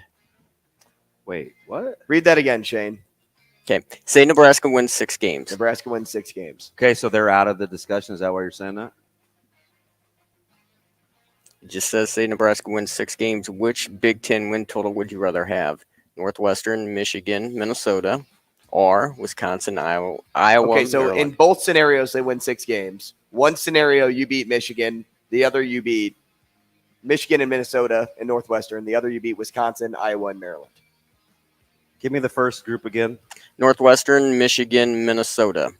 I think that's the one. That's the one I'd go Give me with. that one. Because you start the year with a win and you beat a team that you haven't beaten in a long time. Wait, so Maryland's in the other one, and who else? Wisconsin and Iowa. Oh, no, give me that one.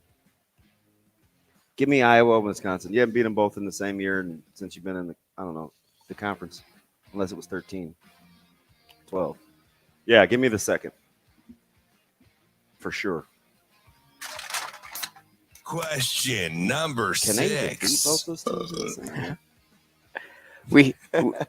We hear a lot about team camaraderie, how long of a way it goes. Where do you think that matters most if you're ranking it positionally? Give me your top 3. Position groups? Yeah. Camaraderie? I'll crutch it with the O-line and Matt Rule and everybody else at 1. They're good. I'll crutch it. O-line is, I don't worry about their chemistry at all. They're thick as thieves. They do everything together. So, But do you think it doesn't matter? Oh, it does. It absolutely does. But Right. for them, it's a given. Okay, so we're going outside of the O-line. At least for me. At least for me.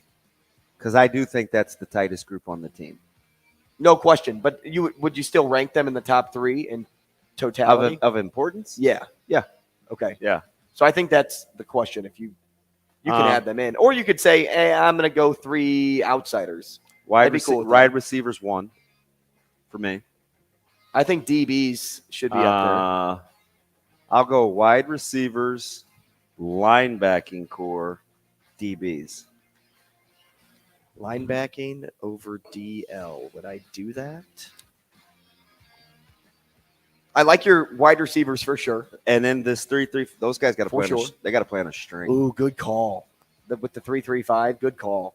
I like that. I like the linebacker choice. I'm surprised you didn't say running back. Is it because there's only one on the field? I got you. Well, majority of the time. Who knows what this year will look like. I hear you. I'll go wide receivers, linebacker, and core, DBs. Would you factor in fullback to running back? Like, would you say they're a part of the same group? Yeah. Yeah. See, that makes it interesting now. I want to go down for that fullback camp that he's having. I don't know the date. It's in June. I think that How about adds just having a camp to find a fullback? Is that nuts?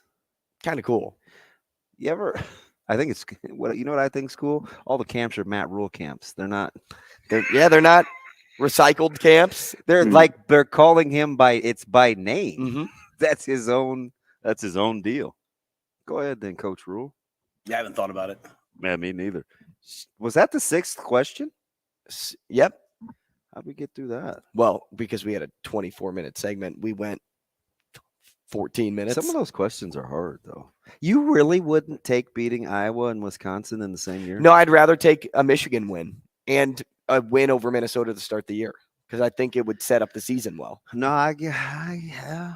And if you beat Michigan, can you imagine this? We'll grease poles in Lincoln. I can only imagine. But I get what you're saying with Wisconsin and Iowa beating them in the same year. Plus, and Northwestern was in there too, Shane. Yeah, just because. That is correct. No, but see, the thing is, though, if you're gonna take beating Minnesota and Northwestern over Iowa and Wisconsin, you better be telling me that you think Minnesota or Northwestern are gonna have a chance to win the West, because otherwise you're gonna take the teams that are going to matter in the race. I'm getting your point, right? Because if you don't beat Iowa and Wisconsin, you're probably out of it. Yep. Okay. But if you lose to Northwestern, are you even in it? Great point. That's a tough one. But I just want to do it because I've been saying it for 5 years. Can we beat Iowa and Wisconsin in the same year? I just think if you beat Michigan, this team will exude confidence, and you could beat any team. How about Wisconsin's win total at 9? Too Some many. have 9.5. Too many. I want to say that. I do. Just conventional wisdom. Because to win, because you don't have, I'm going to take the margin for error. Like, that means you're going to win 10? Yeah, fresh team, fresh face. I don't see you winning 10 games. Although I'm telling you, they look pretty good. But full disclosure, like, I felt like both practices were similar when I compare, and I've seen Nebraska a lot more. You saw them both in person, though. Yeah. I would say the tempo, the crispness, the hitting, I think was very, I didn't leave there like, ooh, Nebraska's in trouble. I left there thinking, wow, this is a really good practice. Mm-hmm. But that's what you also compared to Nebraska. Yeah, I always do. This is like a really good, well put together and practice. all these plays. That's really what I'm looking at, right? So I'm looking at relative to what I think I'm going to see. So if you're taking Michigan, you're saying win the big games before you win the West, which is if you're taking Wisconsin, Iowa. So in both scenarios, you're beating two West teams. So you beat Minnesota to open the year. I think that's huge. I think that's a big piece to Matt Rule's first year. Then you go on and beat, is Michigan before Northwestern? I'm going to say it is, but I may be wrong. Say you go on and beat Michigan then, and then you take care of the bunny team, the so-called bunny team, what should be a bunny team. I think you'll be in better shape down the stretch of the season then to compete in those two games. Now, for the scenario, you lose those two games. I can't even believe I'm going to do this, but if you start 3-0, 4-0, you get Michigan at home. Then if you, in the scenario, you're 5-0. Right? Because you're on the road. I'm just kind of trying to box this in. I've said all along, and I get it, right? Not 888-638-4876. Just win the first one. No kidding. And that's exactly how I think, because I don't typically fast forward into schedules. I don't even like talking schedules, but here we are. 2-0. This state is on the,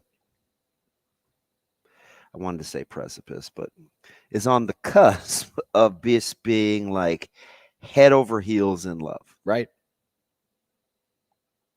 2-0 may do it. Think about 2-0 may do it. Think about my scenario too, right? Like you at worst go 6-1 in my scenario. I'm not doing that. I can't do that. But you're right. That's why I was looking at the schedule, especially where Michigan and Northwestern are, because Northwestern's after you're at Champaign. Right. And I think Nebraska's going to have their hands full in Champaign. But my man just wearing pajamas to the press conference. Baby steps, just 2-0. It's like, you really, really like, it's like Shane, right? He really, really likes someone. All she has to do is say hello, and he'd be all in. Yep. Where do you want to go? Hey, Hey, yeah. Hey, where do you want to eat? Got you. Right? No doubt to me about that. That's the equivalent to starting 2-0 in my opinion. Get butterflies. And listen, before the calendar, right? Because it's the 31st and September 9th, right? You've only played 2 high school games. Locally, the buzz, the momentum, you're vibing. Yeah, and I think the play and where does that go with recruiting too? I think the in-state players would too. So I'm thinking big picture here, right? Now you're kind of connecting dots back on my side. I am because Northwestern and Michigan and Minnesota are all before. But you're also a guy Iowa and Wisconsin. Beat Iowa every year. Well, I just don't think you can win the West without being able to beat Iowa or Wisconsin. And it's a good point. Yes, sir. And I think you can. Well, they did last year. They lost to Northwestern, and I know that was their only win of the season, Northwestern. So I'm reluctant to not. That's why I don't really want to argue. I'm like, okay. I mean, I see what you're saying in terms of start, but man, with significance to winning the conference, I still kind of lean the latter. And I get that too. Because down the stretch of the season, those games are so crucial to your side of the conference. Because if, say, Wisconsin doesn't win 10 games, because we don't think so. I mean, they could, but we don't think so. But say they're probably resting at, 8 games? You feel comfortable with 8? You feel comfortable with 7? Where do you feel comfortable with Wisconsin? 7, 8 games?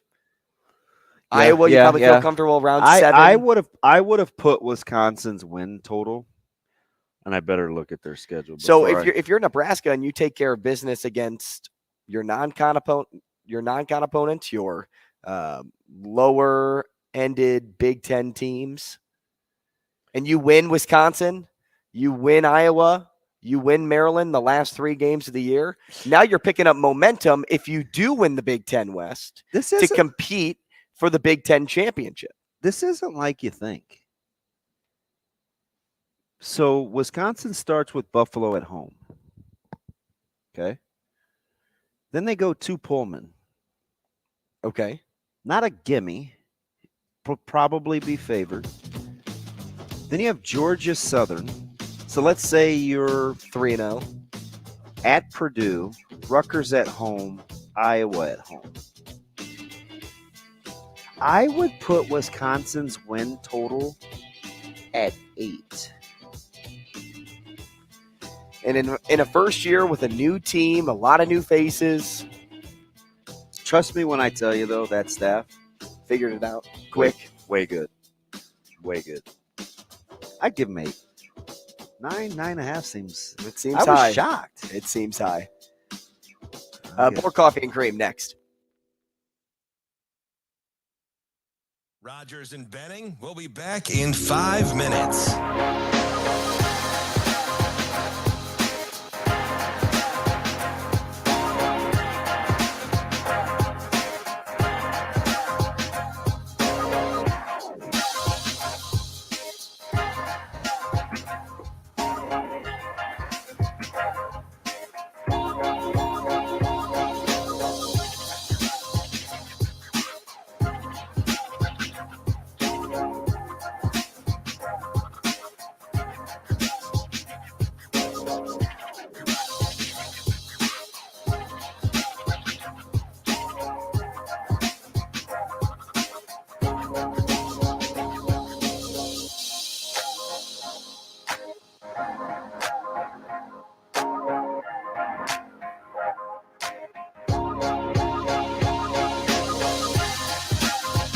Rogers and Benning will be back in 4 minutes.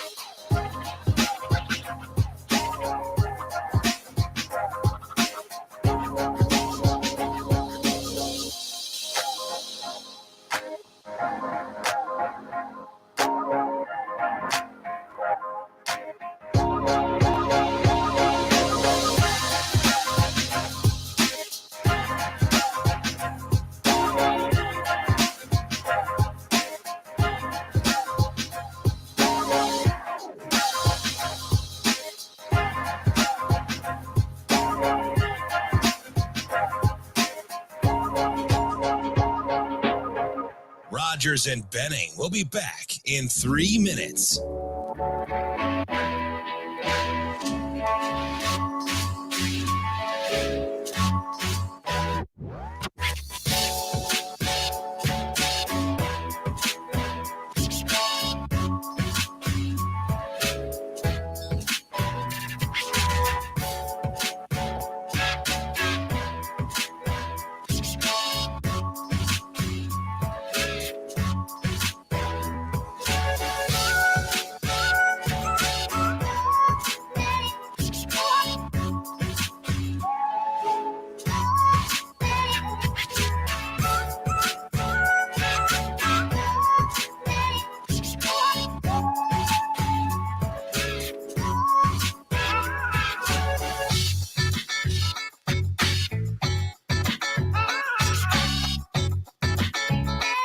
Rogers and Benning will be back in 2 minutes.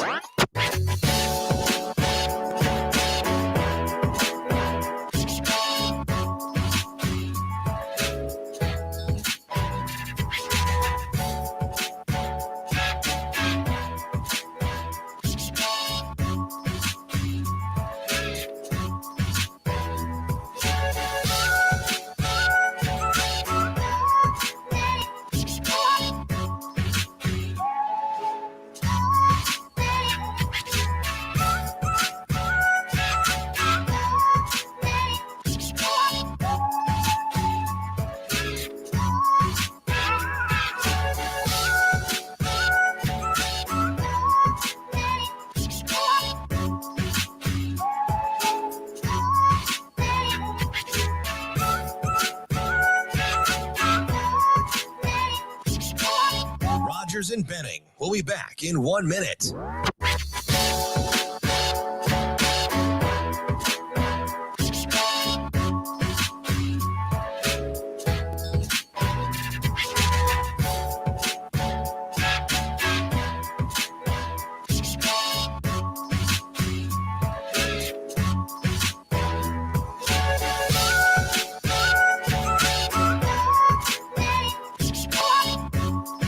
Rogers and Benning will be back in 30 seconds.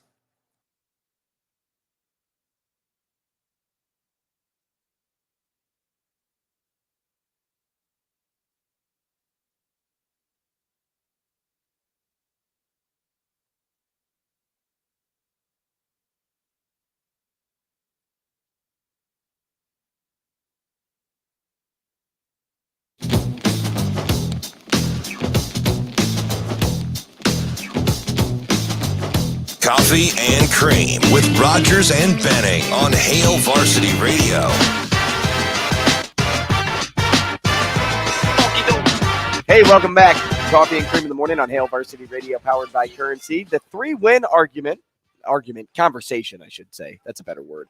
The 3-win conversation between DB and I has sparked some other people chiming in. I'm torn here. So let's go to the phones. Asian Wyatt here with us to kick it off. What's up, dude? Hello. Hey, Wyatt, what's up, buddy? How are you? Hey. So I'm thinking, when you talk about Minnesota, Northwestern, and Michigan, what it reminded me of immediately was the year that Mike Riley beat Michigan State. So it was like a really big win, but overall it didn't really lead to anything else beyond that. Whereas I feel like if you beat Iowa and Wisconsin, that's something of more substance that you can build upon for future years. So where does because I'm kind of with you, right? Because I think that's what I was saying originally, where I think Iowa and Wisconsin will be players, right? And you have yet to do it. Where does not winning the opener, though, rank for you? You think this team could be better equipped to wet the bed early? Because in years past, it's ruined their seasons. Well, I think if they lose the first one, but then they do go on to beat Iowa and Wisconsin, I think that shows good resilience. To start out bad out of the blocks. but then to finish strong. I think I'd rather have that. So why, from an athlete's perspective, if you took down Michigan, you don't think that would just spark some confidence that has never been there before? I think it could, but I think just for being a one-time, it can be argued as almost like a fluke, just because because like I said, it reminded me of. I can get that. The fluke thing. That Michigan State game, yeah, where it's just sometimes every now and then David does slay Goliath, but then. But I'm sure going into this year, Nebraska probably feels okay with taking on Michigan State and thinking, oh well, we beat them. In recent years, plus with all of the turnover they've been dealing with, I feel confident that we can take down this team. Yeah, but the thing about it is, Wyatt, and we've seen this before when you referenced Mike Riley, and it made me think when they started 8-0 and then totally crapped the bed.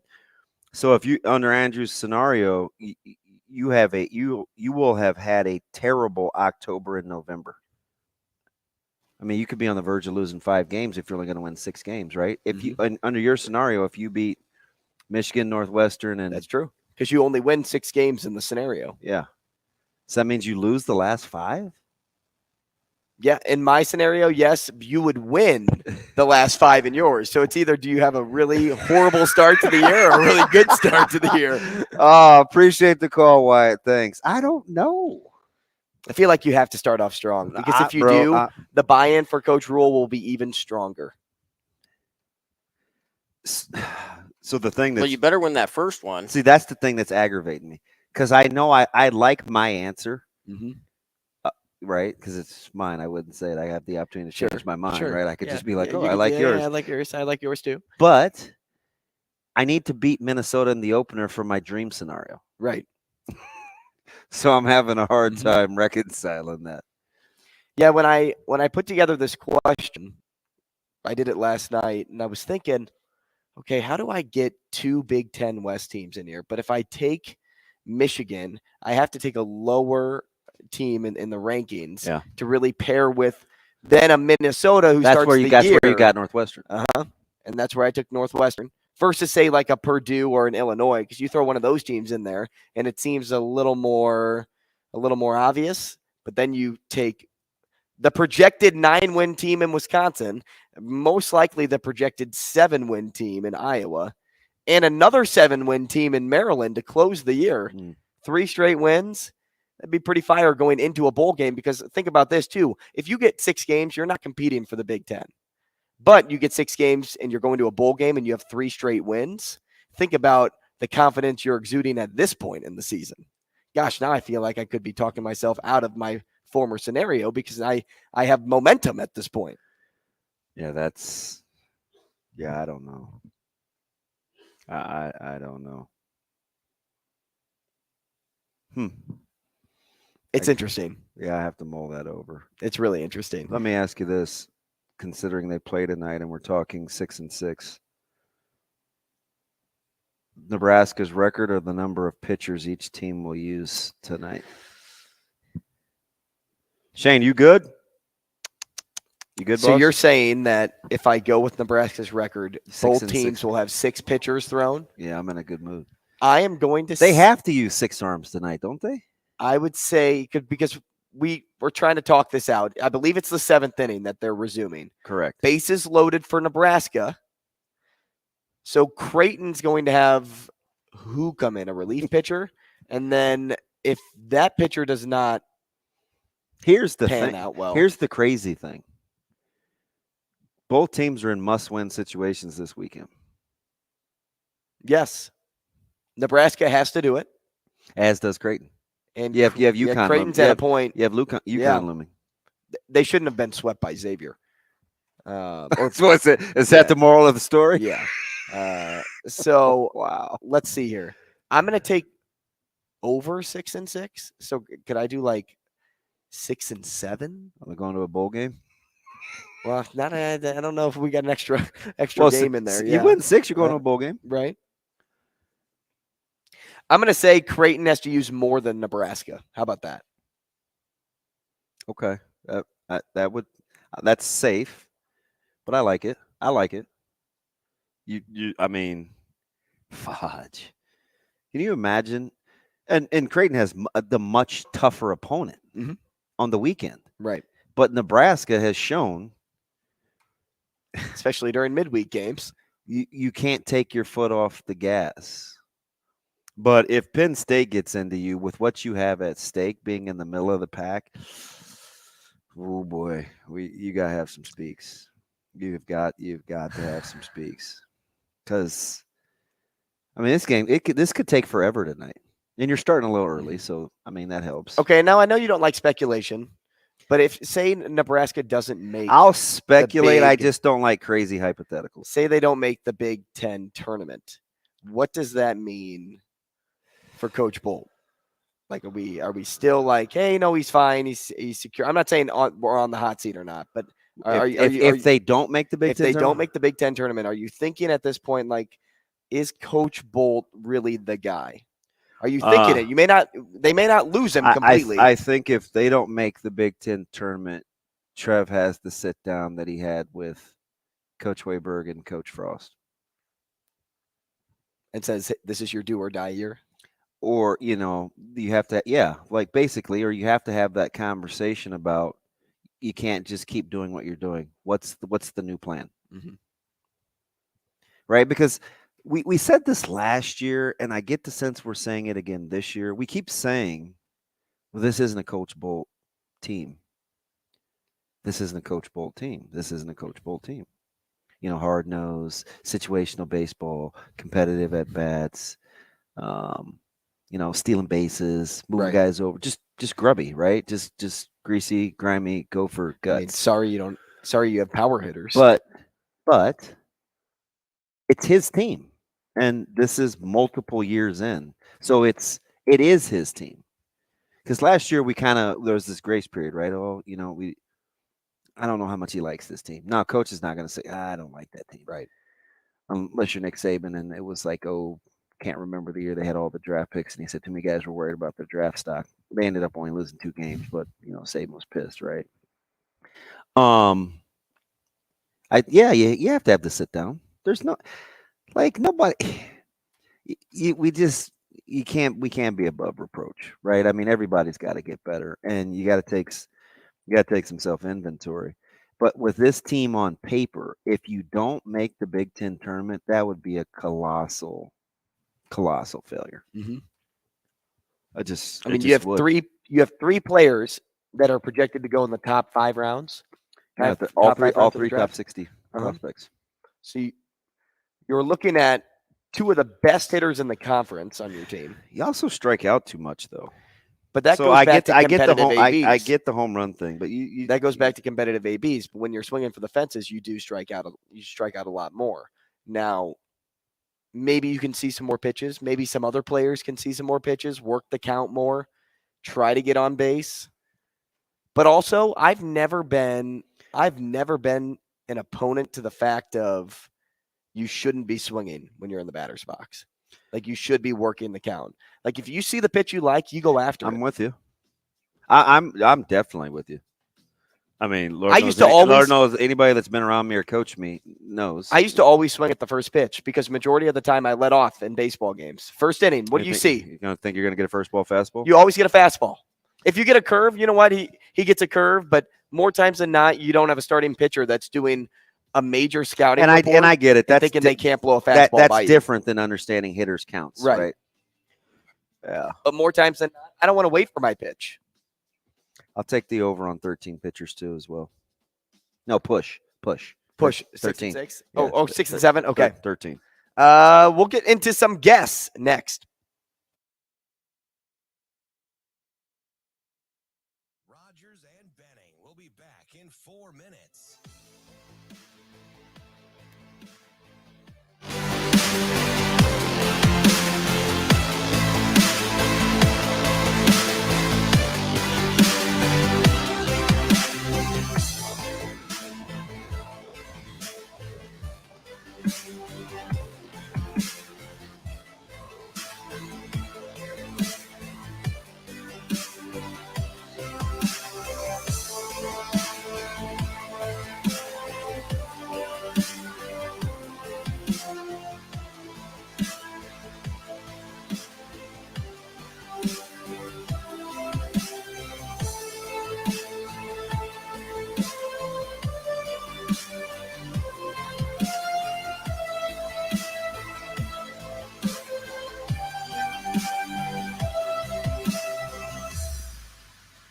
Rogers and Benning will be back in 3 minutes.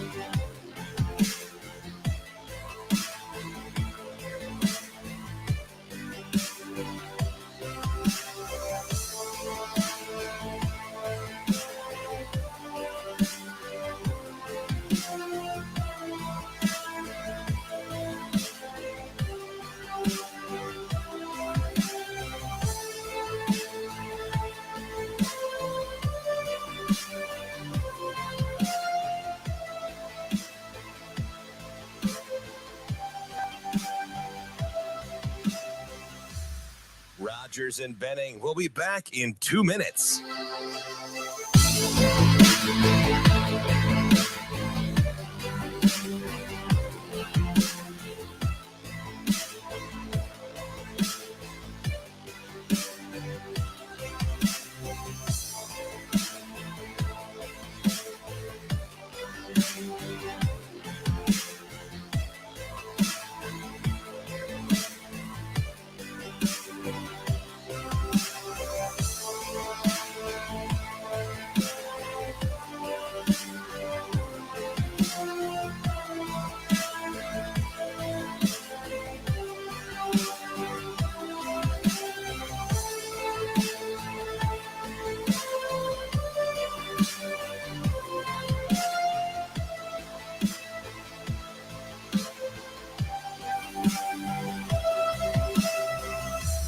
Rogers and Benning will be back in 1 minute.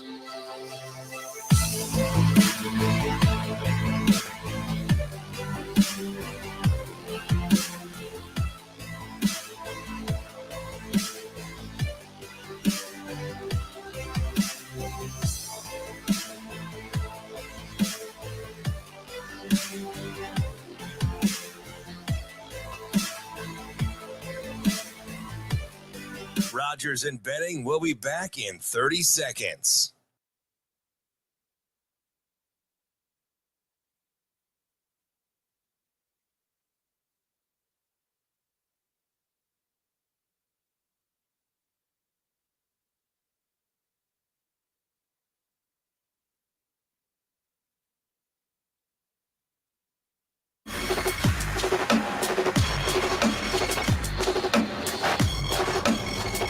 Coffee and Cream with Rogers and Benning on Hail Varsity Radio.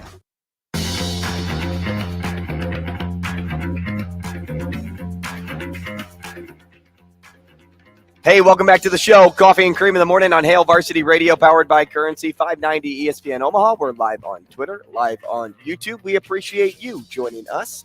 And we are live from the H&H Chevrolet stage at Hail Varsity Club alongside Damon Benning. I'm Andrew Rogers. Let's go to the phones and talk to Ryan Burns. He covers Minnesota for 24/7 Sports at Ryan Burns MN on Twitter. Ryan, good morning. Good morning. I appreciate you guys having me on. I appreciate it. Thanks for being with us. Ryan, we've been talking a lot about first game of the year between Nebraska and Minnesota. The Gophers have a much higher win probability, but I almost wonder if that's because analysts don't know how to really feel or fully grade Nebraska yet under Coach Rule until they actually see it. But right now, based on what you've seen out of Minnesota staff and the team this offseason, would you two have them as a 75% favorite of winning this game? No, I wouldn't. I mean, I have thought for a long time, since I think this is my 13th year covering the Gopher football program, that with Nebraska, it's never been a talent issue. It's just been getting that talent, I would say, deployed in the best way on the football field. And I know that Nebraska's always got great athletes. I mean, it's been very clear to me for a long time, but I would probably have it somewhere around 65% because I think there's a lot of unknowns between these two teams right now. Obviously, game one, year one of the Matt Rule era in Nebraska, but I also think that there's a lot of questions about Minnesota's offense right now. And I say that because the last time Nebraska fans saw this offense, it was an offense that resembled the service academies, where Minnesota ran as much as any service academy did last year. There were I think among Power 5 teams last year, they threw the least. And again, I know everybody loves to mock Brian Ferentz and the Iowa offense for being inept. And I think there's certainly time to spend on that. But Minnesota's offense has certainly started to evolve here, I think, in the offseason, where Mo Ibrahim was, I think, one of the best rushers in Gopher football history, and Minnesota leaned on him heavily. But now this offense in 2023 is evolving into the Ethan Kaliak-Manis offense, who's going to be their starting quarterback. He took over about halfway through the season last year. And where Minnesota's strengths lie now on offense is with their pass catchers.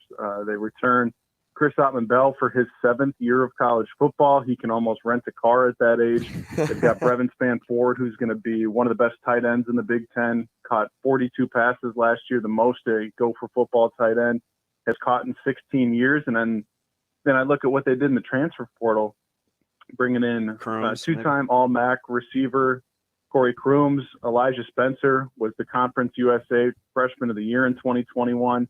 And then they've also got Daniel Jackson, who scored 3 touchdowns in the final 2 games of the season for Minnesota. So I think, getting back to what I would put the win probability at, I just think that Nebraska, just as well as Minnesota, I don't know that anybody really knows what to expect in game one because you have no film to go off of, especially Minnesota going against the Matt Rule team. But I also think this Nebraska staff is going to be, I would say, a little surprised in what they see Minnesota's offense look like in 2023 compared to what it looked like last fall. All right, so I've gotten a chance to know Coach Collins and Coach Rossi. They recruit the state heavily, in particular in Omaha. But on offense, right, it's going to be interesting. With Burns gone, you're going to go the co-coordinator route. The running game has been the staple. You just referenced the wide receiver. So this will be the evolution on the fly. Is Minnesota vulnerable with kind of the staff changes in addition to losing guys like Trill Carter, and I think you lost Brown Stevens, and you've had some key departures, Trey Potts. Is that enough of an influx in addition to the staff to be a cause for concern?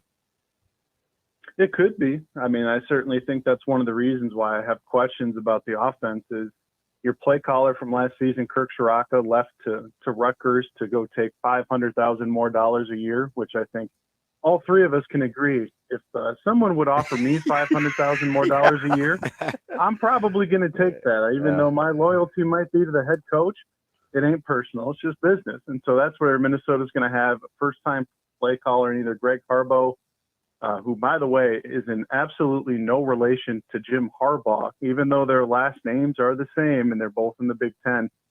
They're enunciated differently. They don't know each other.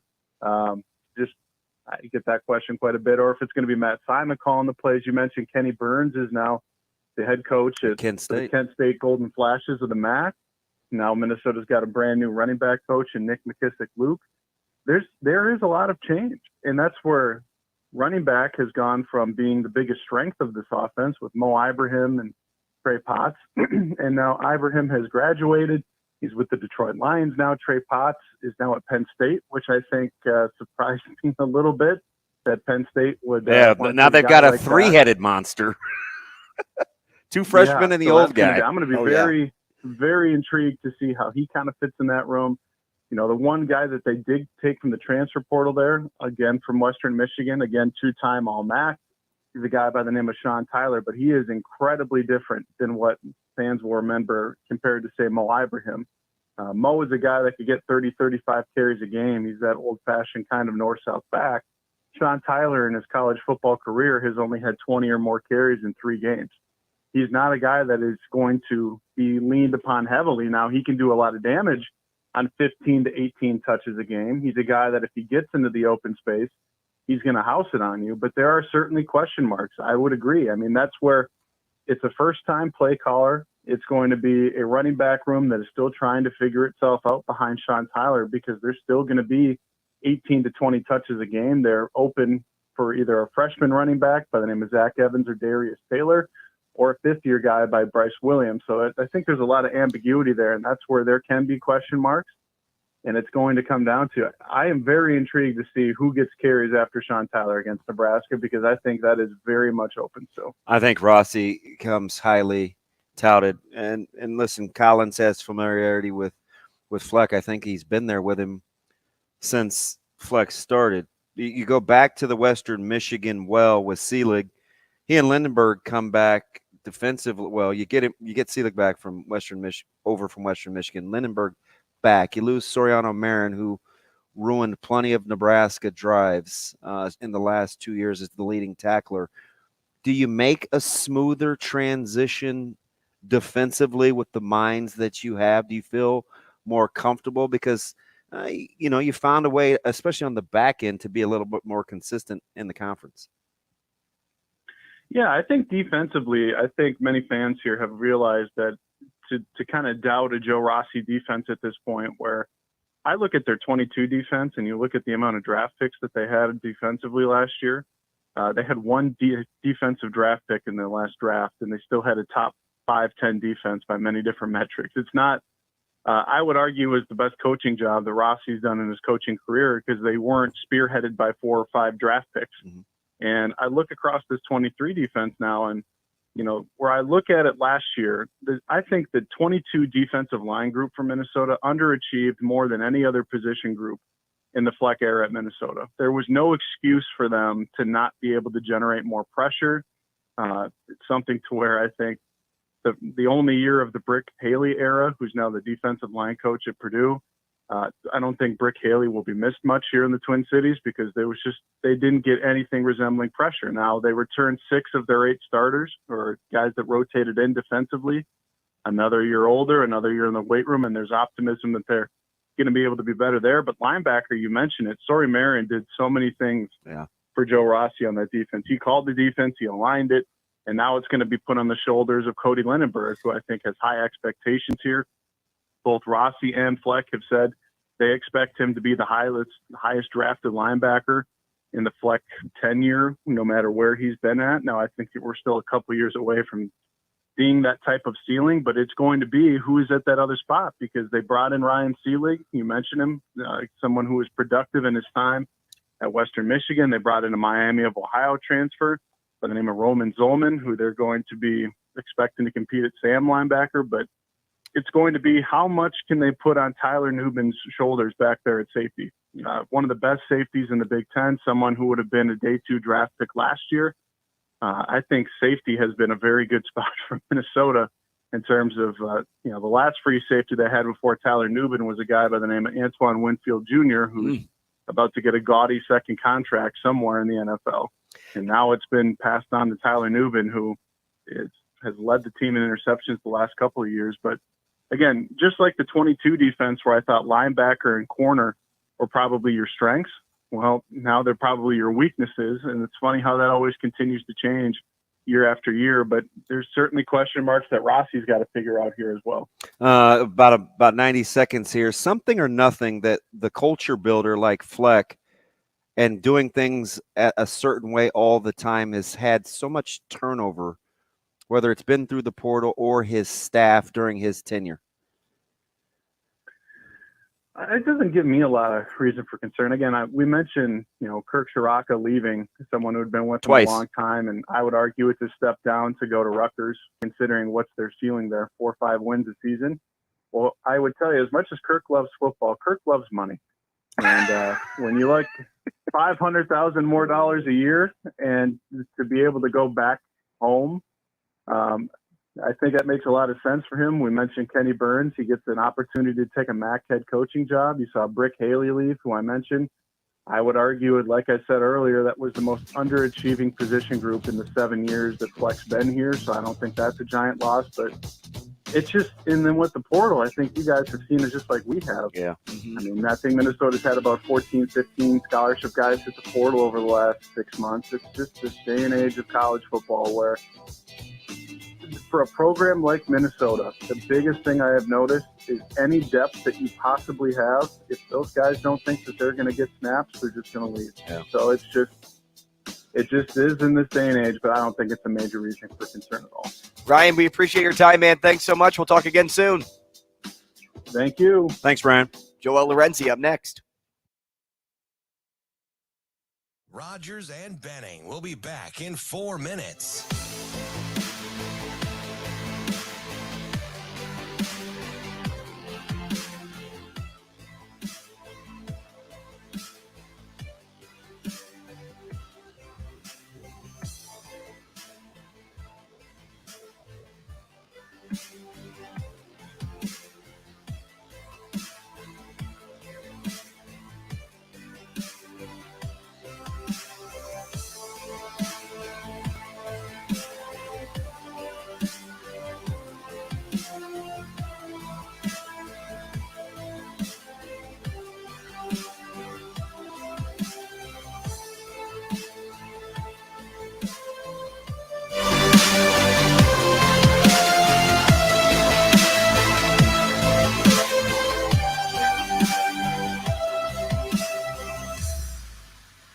Rogers and Benning will be back in 3 minutes. Stops it alone, back to Kyle. Bounce back to Zimmer. He's got Park.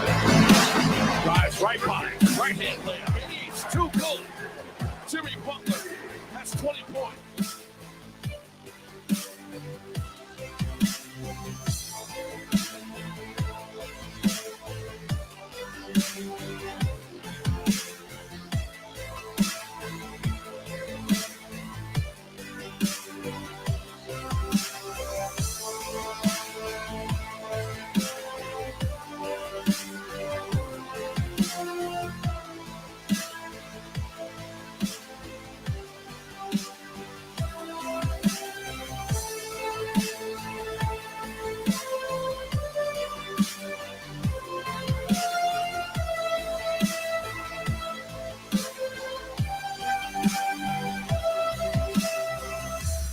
Rogers and Benning will be back in 2 minutes.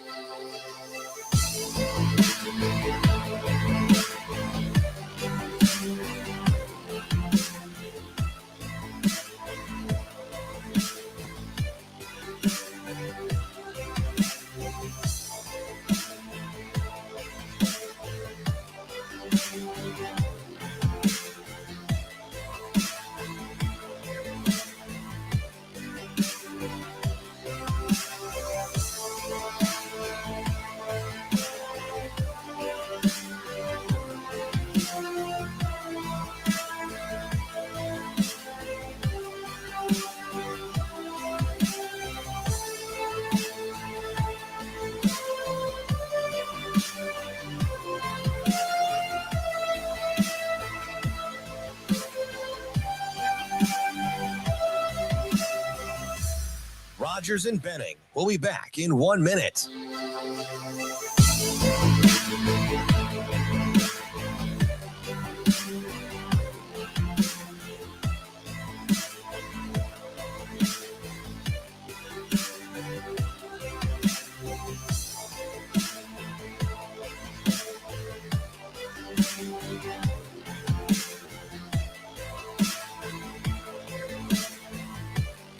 Rogers and Benning will be back in 30 seconds.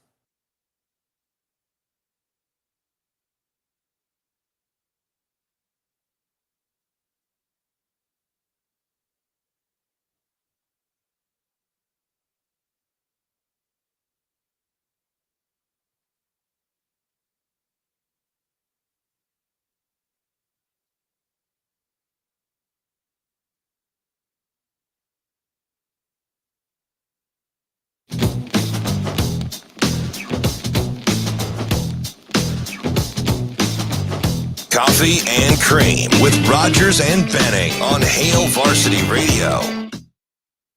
Stops it alone, back to Kyle. Bounce pass to Zimmer. He's got Park.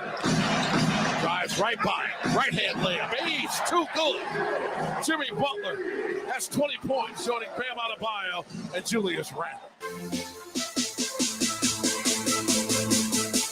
Top of the hour here on Coffee and Cream in the morning on Hail Varsity Radio, powered by Currency. That means you're in Lincoln. You can catch us on KFOR now. But if you are here in town in Omaha like we are, 590 ESPN Omaha is the best place to do that. You can also find us live on Twitter, live on YouTube. Before we get to our next guest, I want to take a moment and tell you about Dingman's Collision Center. Dingman's is the place to take your car whenever you have a problem, whether it's just a tire issue, which DB and I have both had in the last 3 weeks, month, awesome. And yours was last week. Yep, indeed.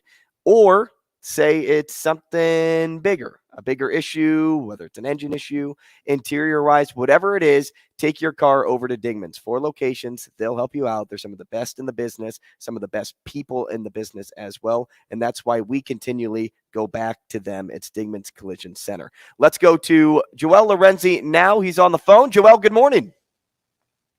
Good morning, guys. What's going on? Joel, what's up, buddy? How are you? I'm killing, man. I'm up. How did NBA treat you last night?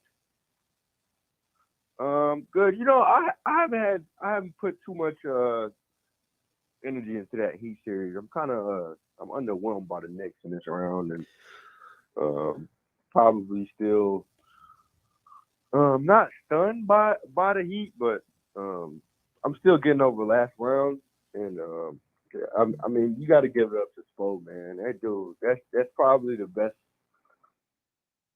tactical coach in the postseason left. So, but I've had my eyes on the Lakers series for sure. And last night, that game was fun. So let me ask you this, and maybe you just answered it, considering Bam Adebayo is the second scoring option. Who would you give the postseason MVP award to right now? Would it be Devin Booker, Jimmy Butler, or somebody else?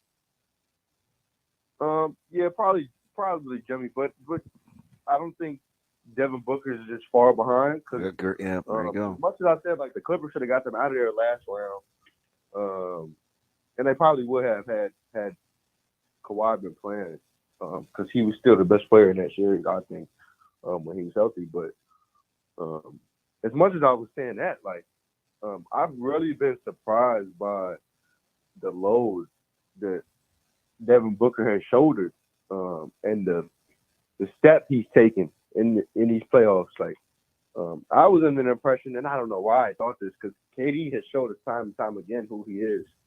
I don't know why I thought this would be closer to the dynamic of when LeBron arrived in Miami, where it was like, okay, you knew this was D-Wade's team, in effect, but LeBron was still going to be the best player on the team.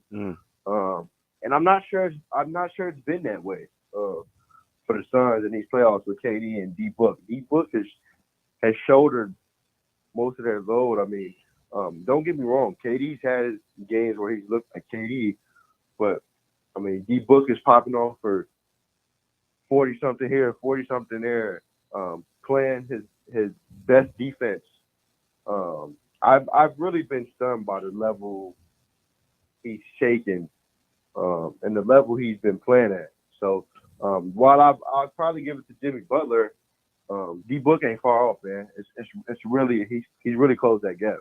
Joel, you said you were keeping a close eye on that Warriors-Lakers series, and I kind of want to know why. Is it because of the big names? Is it because of Curry, because of LeBron, because of AD, because of Clay, or is it because it's probably one of the more mediocre series? And I use that term lightly because of like how they played this year, right? Because of how the Lakers played, because of how the Warriors played this year, and because of how close they are competitively. That's what makes the series overly competitive.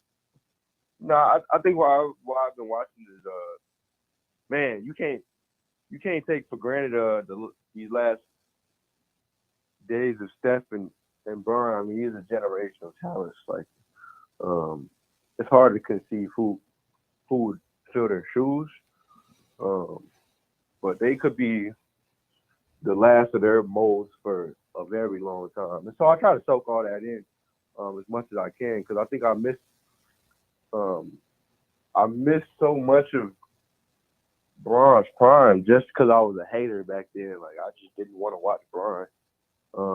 And so like I'm a hater because I was forced to watch it. So we kind of share the hate part. Sure, but now since Bron got to LA, well, really since Bron had that second stint in Cleveland, I've really respected him, man. And so I've tried to watch every moment I can. And while I thought that his time was dwindling, I mean, this dude still is in peak form for at least what anybody else would be at age 38. And then Steph's days, I would think, are numbered at age 35. But that's just part of why I'm so tuned in. And obviously, two great teams. I think they made really cool adjustments throughout this series. Obviously, a couple of games were blowouts because each team came to play those nights, which really upsetting. I don't watch those fourth quarters. I didn't come to watch Tristan Thompson put up points, but outside of that, the two games that we've gotten that weren't blowouts have been fun, man. Even the beginning of those games that were blowouts, I just enjoy the personnel in these series, to be honest. Let me get to Creighton real quick. I got a couple questions before I get lost in the NBA asking 1,000 questions. Let's say you get 2 of the 3 back that are in the draft, okay, or at least the draft process. Do you bag that scholar? What do you do with the remaining roster spots if you're Coach Mack? Do you go to wait and see mode? Do you kind of chill? You like what's going on? What do you do if you get 2 of the 3 back, especially given their NIL situation, which is pretty on point? I got to count this up right now, but both the guys they just got are on scholarship. I'm not sure. They may not have one. Yeah, I don't think they have one if they get 2 of the 3 back. I think the way it kind of worked out was it's almost pushing one of them out the door, and I think you could probably guess who it is. With Trout too. I think I could be wrong. I have to go back and count, but because I initially thought Vice was going to be, a walk-on, but he won't be. He's on scholarship, and I think they'll probably redshirt him. But that's a scholarship right there. So that's two. And him and Lawson, and so if my math is right, I think even 2 of them coming back puts them at the limit. So go ahead, Joel. We had this question, and this is sparked from your article that you wrote earlier this week when you sat down with Marcus Blossom. But he had said, you quoted. I bet this was your question. He had quoted, "Would I take the Elite Eight over the Big East Championship?" And Marcus said, yeah. But I would say a couple months ago, I asked DB a similar question. I said, would you take a Big Ten title or making it to, I think I just said round 1 of March Madness. I didn't say Elite Eight. Now I want to ask you this. Do you agree with Marcus's response? Would you rather have an Elite Eight over a Big East championship, or would you rather have the conference championship? Well, basically, it came down to, and he didn't necessarily say this, but basically, you're choosing between Marquette season or Creighton season. Now, I think based on who Creighton was and the early season skid and everything that happened, I think the Elite Eight meant that much more to them. And frankly, like with the team they'd assembled and all the pressure that was on them and everything at stake, I'm not sure anything in the regular season would suffice. Like maybe if they tacked it on along with a Sweet 16 or then the Elite Eight, a regular season title or whatever would have been cool. But I think there was, and we talked about this a little bit too, there's so much pressure to perform in the postseason because that's what people remember. And when people, think back on the team 20, 30 years ago, they're not thinking about a first round out. I mean, maybe they do because that usually means you fell short. But They're not talking about a team that lost in the round of 32, nothing like that. They're talking about the teams that went far, man. And so I think crazy season, the way it capped off, based on the way it started with the 6-game losing streak, it only made sense. And I think that was the only way it probably could have ended. So you seem like you have good discernment for when I pit it against your experience of being around different kinds of leadership at this level. You know some of the ins and outs of Coach Mack, kind of how that program runs. 2 years removed from Bruce Rasmussen. How do you feel like Marcus's leadership style lends itself to how the basketball program is ran? Because I don't think there's any question that's Coach Mack's program. Right.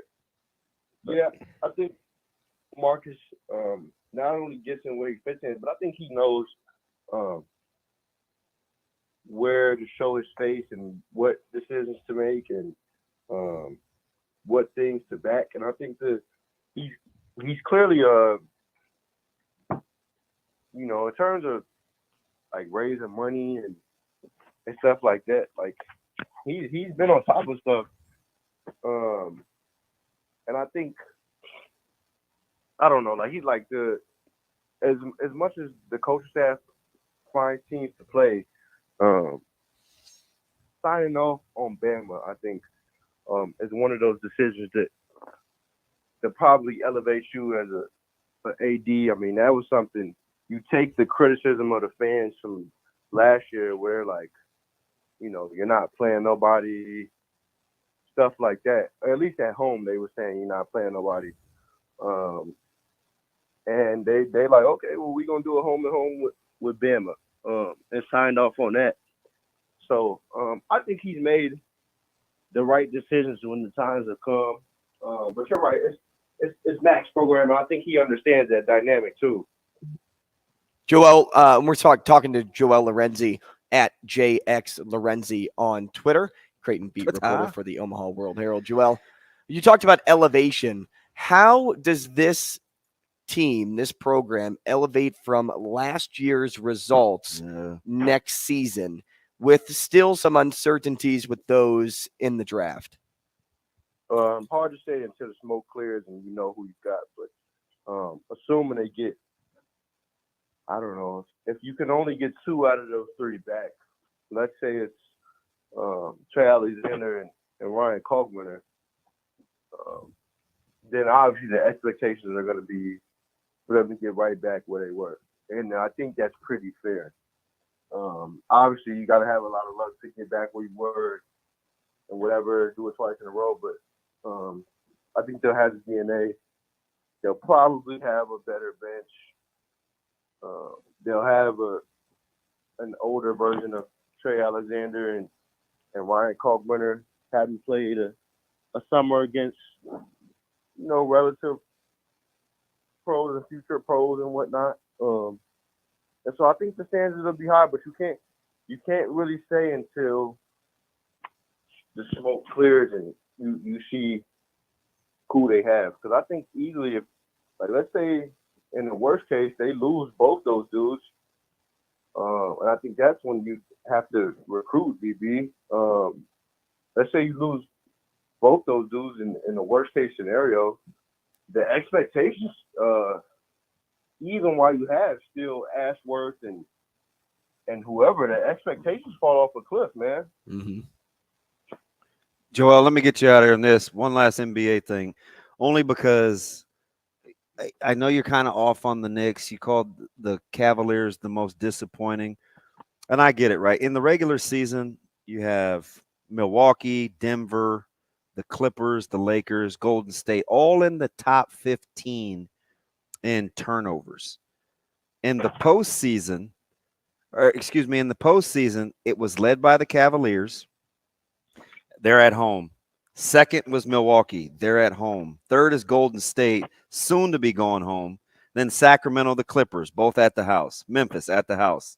The Knicks up next. could potentially be going home. Do we underappreciate, because we certainly overlook it with Golden State, what empty trips mean in the NBA? I told this to Andrew. Well, there's about 7 minutes left to go in the fourth quarter last night. The Knicks were down either 9 or 11. Mm-hmm. They'd shot 40% from 3 and 53% from 2, but they couldn't rebound, and they turned the ball over. Do we underappreciate taking care of the basketball at the NBA level? Because all I hear is we don't play defense. Well, that was a loaded question, DB. I'll answer the front end. Good teams win home games, man. I remember when it used to be like a team would go up 2-0, and this is back maybe 10 years ago when I first started watching basketball. A team would go up 2-0 in the postseason, and you wouldn't even break a sweat because good teams won home games. You would just trade 2 games. Now it's like, man, dudes be losing first game of the series. Like Harden, to watch Harden do what he did first game of that Boston series, I was like, good Lord, like, what am I watching? Because granted, like, Harden at his best, like we've seen the 2 games out of the 4 games they play. Harden at his best is a problem, man. But you know, at his worst, not always the most helpful. And so, it used to be good teams win their home games. And that's why I think as much as I've been impressed with the Lakers since the deadline, you know, I thought, and hold on, you might be connected to my car speaker here. My man is just on the move. I thought through this postseason, watching them, you know, win the majority of their home games, I don't know if maybe they lost 1 game at home last series. I don't remember, but they take care of business at home. So my opinion has even further shifted on them. And then taking care of the ball, I don't know if my opinion has changed on taking care of the ball. I mean, obviously it's a necessary thing. I thought the Knicks got beat at their own game last night. I mean, the way they crushed Cleveland was the old boards, right? Glass, and yep. I mean, and you're seeing Miami just absolutely. There was probably a 45 seconds to 1 minute stretch where I'm seeing Miami get the ball time and time again on one possession. I'm like, great heavens, like, are these the same Knicks that had people talking crazy about Donovan Mitchell? Like, let me know. All right, I'm going to get you out of here on this. Who do you have more confidence in with the series even? The Sixers or the Suns? The Suns. I actually think the Suns are kind of in a groove now. And while I'm surprised at the load that Devin Booker's shoulder, he hasn't really showed any signs of slowing down or that he's not capable of continuing to do so. And he always has KD as a crutch. Like, I know KD is kind of like the Robin right now. And I said that earlier, that KD is showing who he really is. Because if you look at how many times, and Barkley, people clown Barkley for the bus driver thing, but he wasn't wrong. He wasn't so far off. Because as a first option, I mean, KD's teams have gone nowhere since maybe OKC when he was although they could have beaten the Bucks. They could have beaten the Bucks. So that's coulda, woulda, shoulda. He wears a big ass shoe. Coulda, woulda, shoulda. Yes. I'm tired of talking about that. I'm tired of talking about that. Like, we discredit Giannis's ring so much. No, listen. 2 things can be true at once. That team was the Nets had no business being in that game. None, except for KD. Give the devil his due, and you can do it without hating on the Bucks. KD carried them. Stop. They were good, and he was great that postseason. But how many times have you seen that from KD? And then look at the offensive firepower they had. I mean, good God, you're never. The way we were talking about that team, it was unprecedented, man. It was Kyrie wasn't even playing. like, what are we talking about? Kyrie got hurt, but no, that team was a 2K team out of hell, man. Oh. When they were healthy, it was nuts. And so this is what Katie's working with as a first option. I mean, the last Katie team I respected when he was a first option. I'm not going to count Golden State. The last Katie team I respected when he was a first, I was probably Brooklyn, and before that, he was like my age with OKC. I've never respected a team more than that OKC era. Even though all those dudes panned out to be MVPs and Serge Ibaka was like an all-defense caliber guy, they had a squad, and they were a self-made squad, man. Hey, and KD was a genuine leader on that team. Don't forget, as the player of the year in college, they couldn't get to the Sweet 16. Also, and that team was nice at Texas. Couldn't get them there. And see that it takes a lot of luck, man. You got a generational player in KD, and it takes a lot of luck. So that's why I say, even if they get whoever back, it would take a lot of luck to get back where they were. But the expectations should be the same, if not raised, for Creighton. Joel, we appreciate you, man. Thanks so much. We'll talk again next week. Yeah, talk to you soon, guys. Hey, see you, man. My man said, big ass shoes.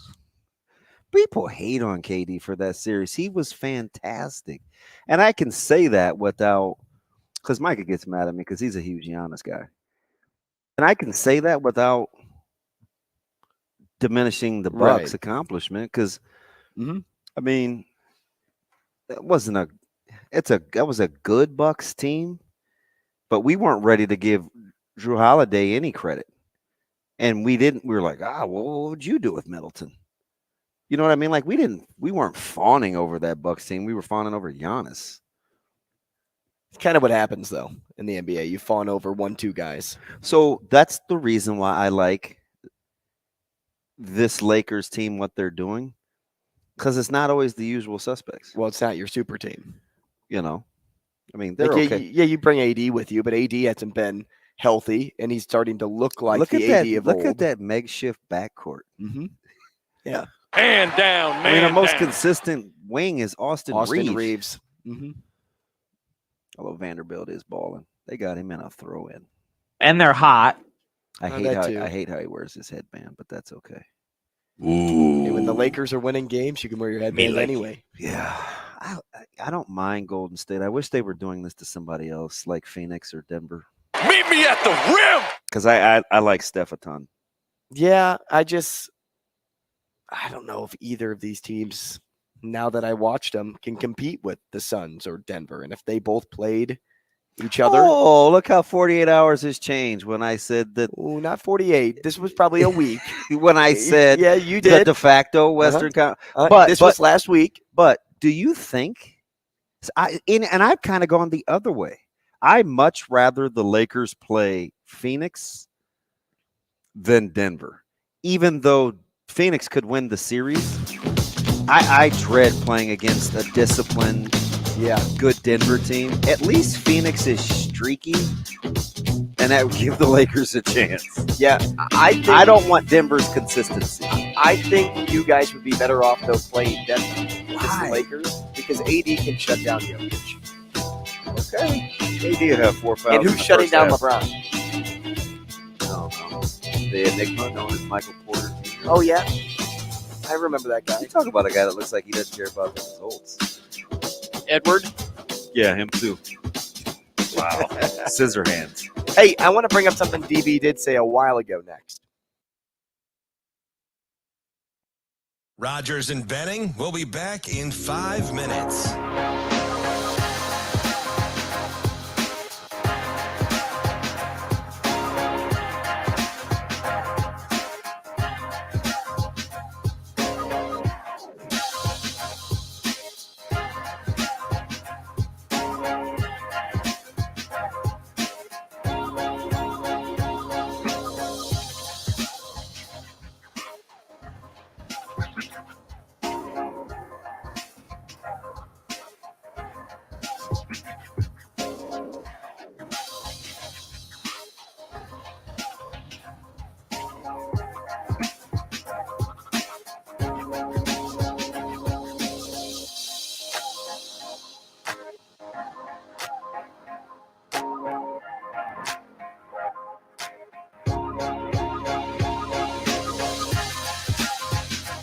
Rogers and Benning will be back in 4 minutes.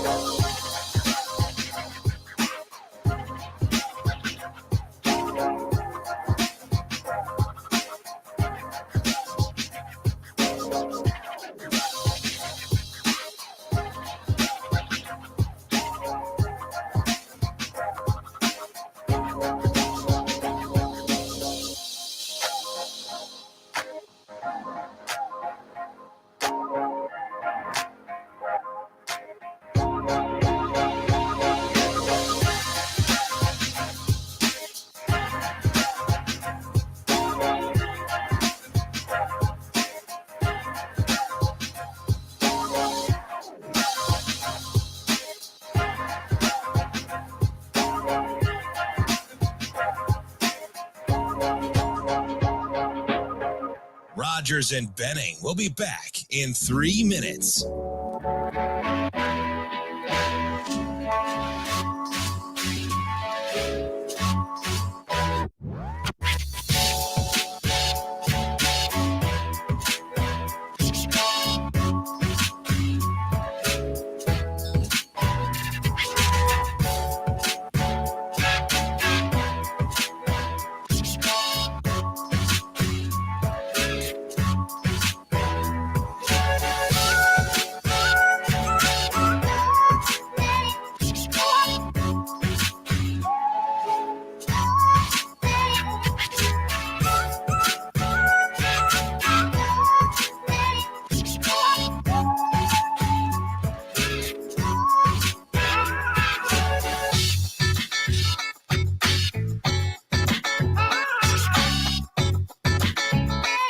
Rogers and Benning will be back in 2 minutes.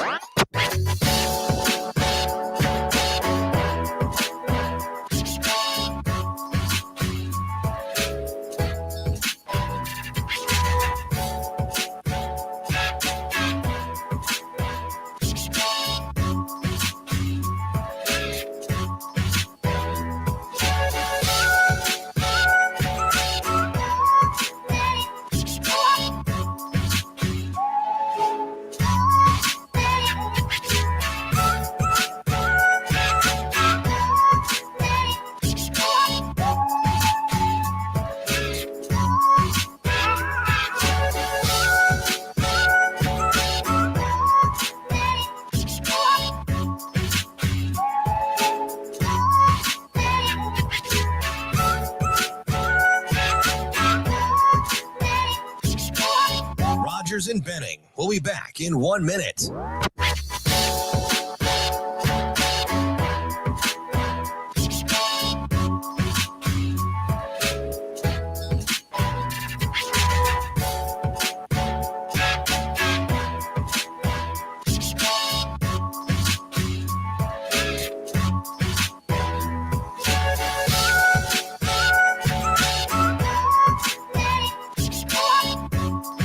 Rogers and Benning will be back in 30 seconds.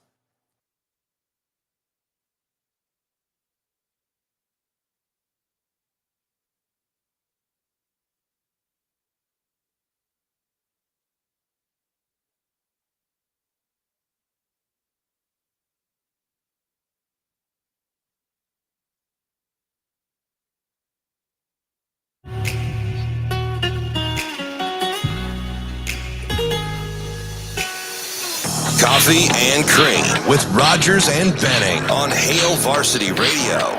Yeah, I'd say John Bullock was one of the best players on our team this spring. John Bullock's I think he's a starting caliber player. I think he's a guy that'll have a future, hopefully, at the next level. And so making that move for him from safety to linebacker, I think unlocked a whole future. And, you saw some glimpses of MJ Sherman and Jamari Butler and, Chief Borders and, Garrett Snodgrass. We have a lot of guys out there that I know can go out there and play. And Makai's another young player that, so I don't mean to signal anybody out or forget anybody, but there's going to be a lot of competition at linebacker heading into the fall. And I think the way that we practice will give guys an opportunity to show what they can do.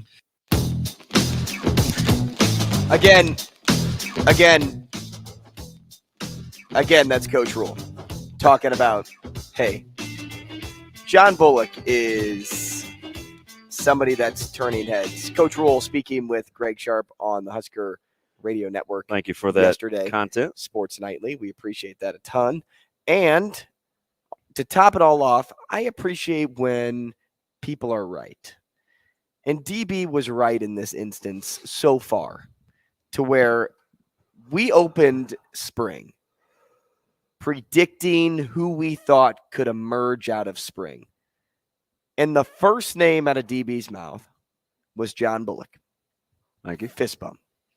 John Bullock is somebody that I then talked about a little bit later on.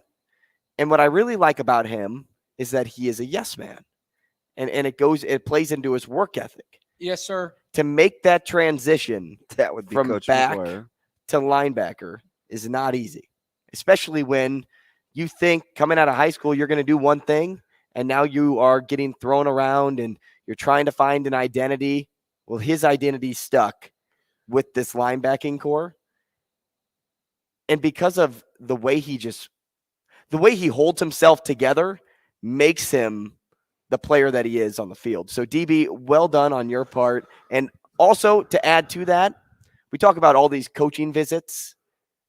John Bullock's a huge reason why Omaha needs to be a primary stop for the team 40 minutes north. Yeah, it's crazy. Or west. He's telling you exactly what you need to know, right? The linebacking room will be highly, highly competitive. I want to go back to something you asked me about chemistry and camaraderie. Shane, first of all, good on you for pronouncing that word correctly. Did you tell him that it was said I did not. Very good. Because if Yes, you'd sir. if you'd have said camaraderie or rye or something like that, I should have spelled it COMMORIDTY. that's pretty good, though. Commando. But who did I say after the wide receiver room? You said linebacking. The guys on the second level. Mm-hmm. And then you said DBs. Because they have to play on a string in this defense. And it is going to be highly, highly competitive. And you could be a guy that is accustomed to one thing, and it could be completely different going into camp, where rigor will be a thing. He told you all you needed to know by when he said, practicing the way that we practice, I think a lot of guys will have the opportunity to show what they can do. That's code for we're going to get work in and you'll have your chance. There will be no, because you're an incumbent, we know what you can do. So therefore, let's see who's the next best of the rest. Not going to happen. So in my opinion, the best ability in fall camp, mark my words, will be availability. The best ability that you can have in fall camp will be availability. Staying healthy. And, of course, I get a little giddy, even though it was at my expense, right? Because at one point I was just deathly afraid to miss practice. I'm telling you, ask anyone that was playing during that stretch where you could go 4 deep at any position. Ask Foreman sometime, or Jamel Williams, or Terrell Farley, or, we were rotating. I watched the game last night, 93 Oklahoma, where Nebraska was rotating 4 defensive ends, and one of them was Trev Alberts. Trev you can take Trev off the field, right? But I know why Trev stayed on the field, because if you sit too long, then guys like Dante Jones play. The more guys like Dante Jones play, the more you feel like you have to play Dante Jones. So that linebacking room, like, you're going to have to be able to handle the rigor, the Reimers, the Henriches, those guys, like, you gotta be able to play. And he said something else I thought was interesting. He kind of slid it in there. Did he say play on Sundays? Yes, he did. Yeah, he did. And that was another point I was going to get to. He said I could see him being a guy that plays at the next level. Yeah. So there are a couple of guys that you're not going to sit that guy. He makes you uncomfortable. You're not going to sit that guy. He makes you uncomfortable if he's on the bench.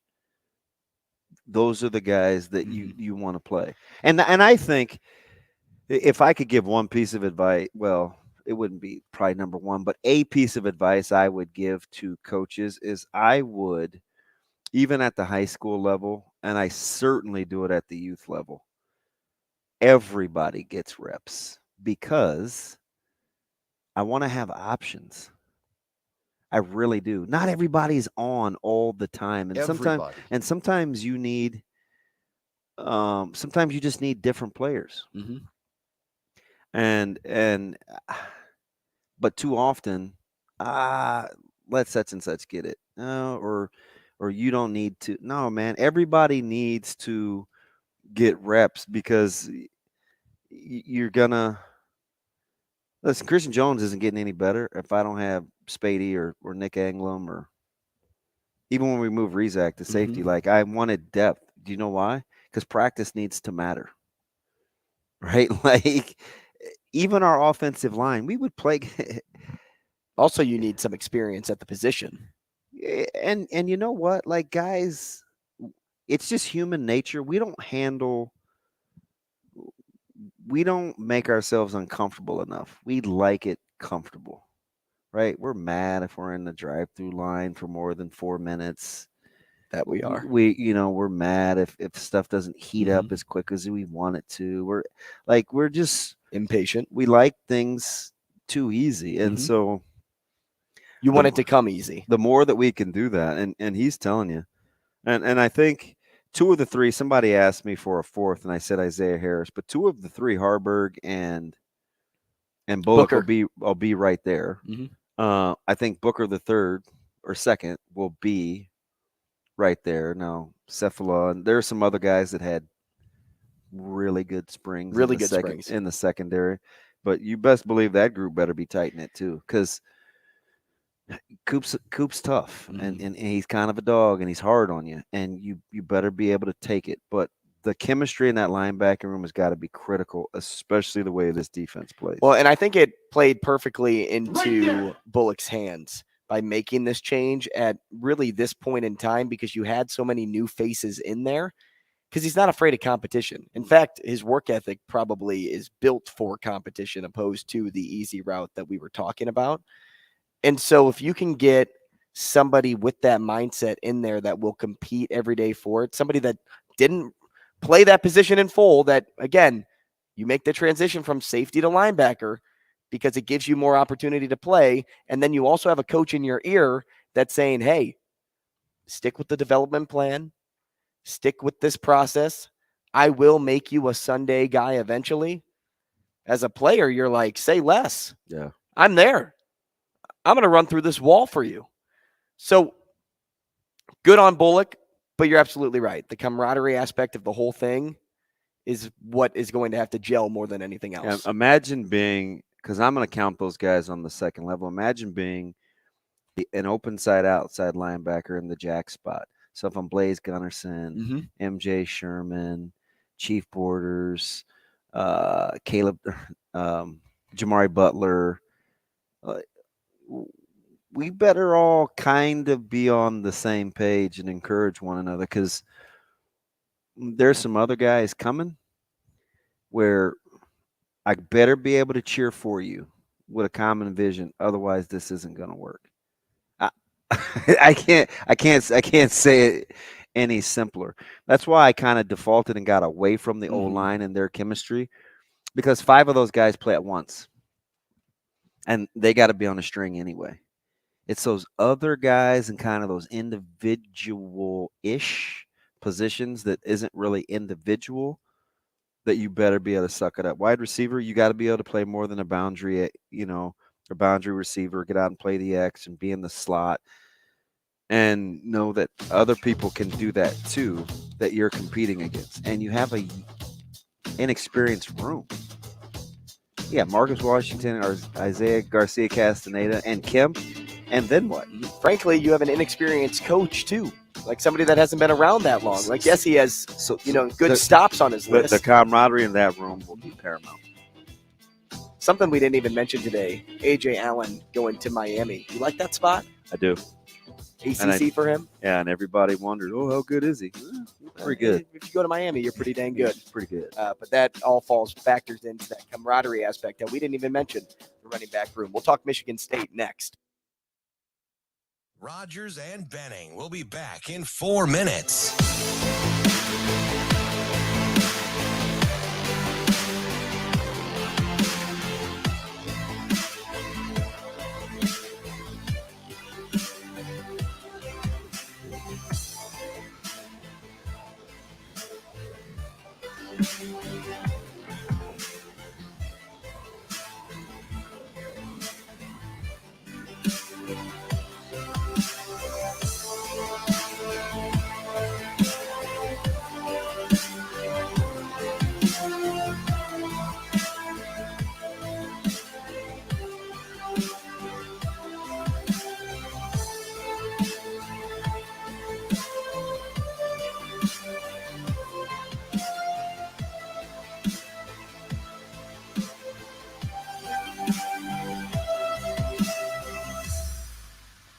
Rogers and Benning will be back in 3 minutes.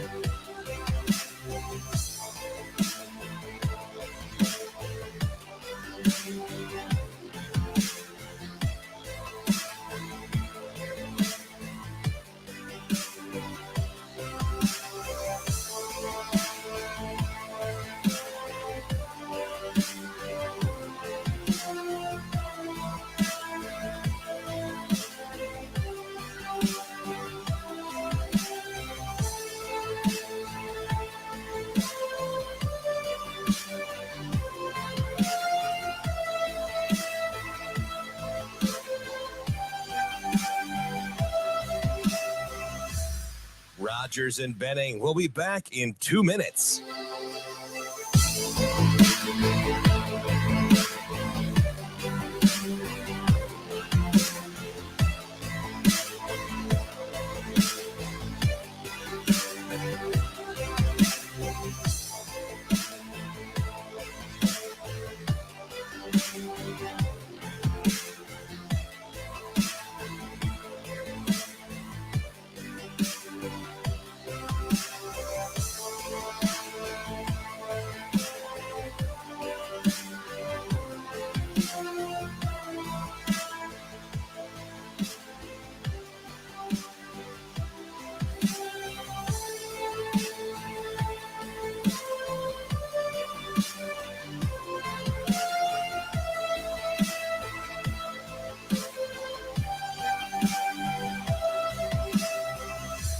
Rogers and Benning will be back in 1 minute.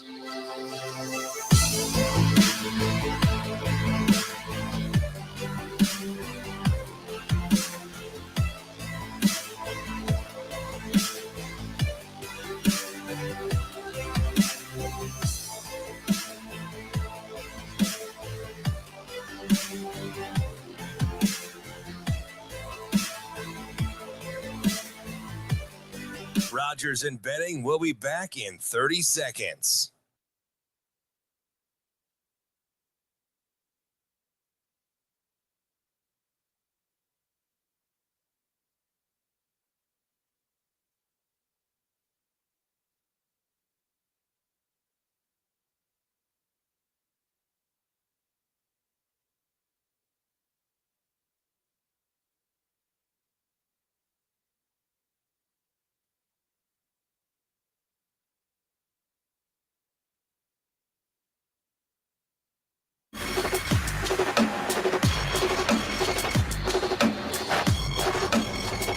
Coffee and Cream with Rogers and Benning on Hail Varsity Radio.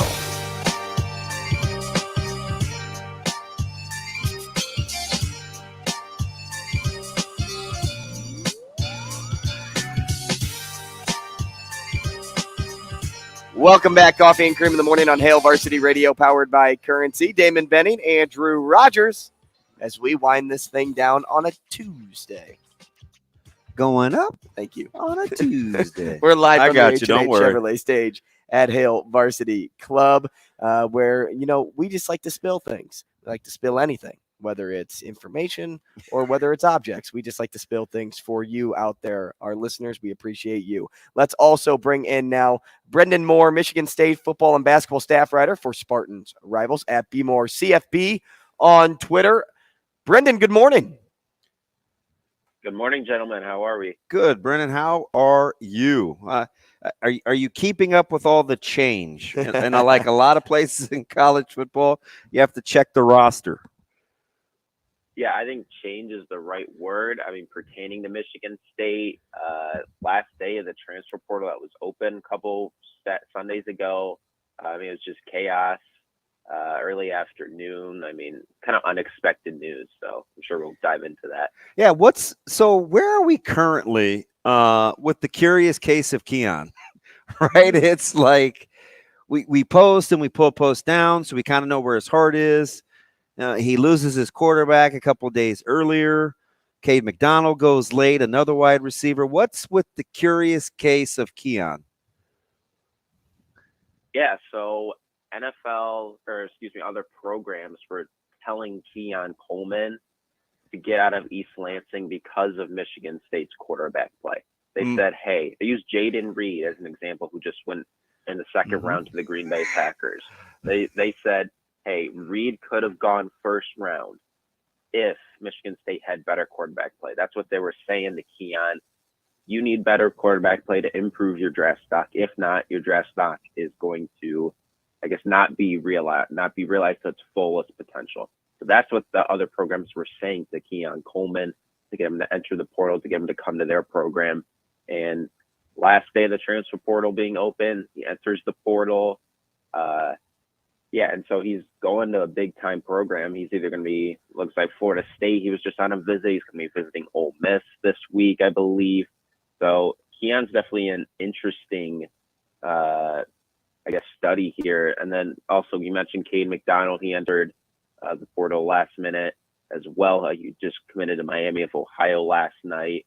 Not really a huge loss for Michigan State there, but he just added a little bit of depth in the receiver room.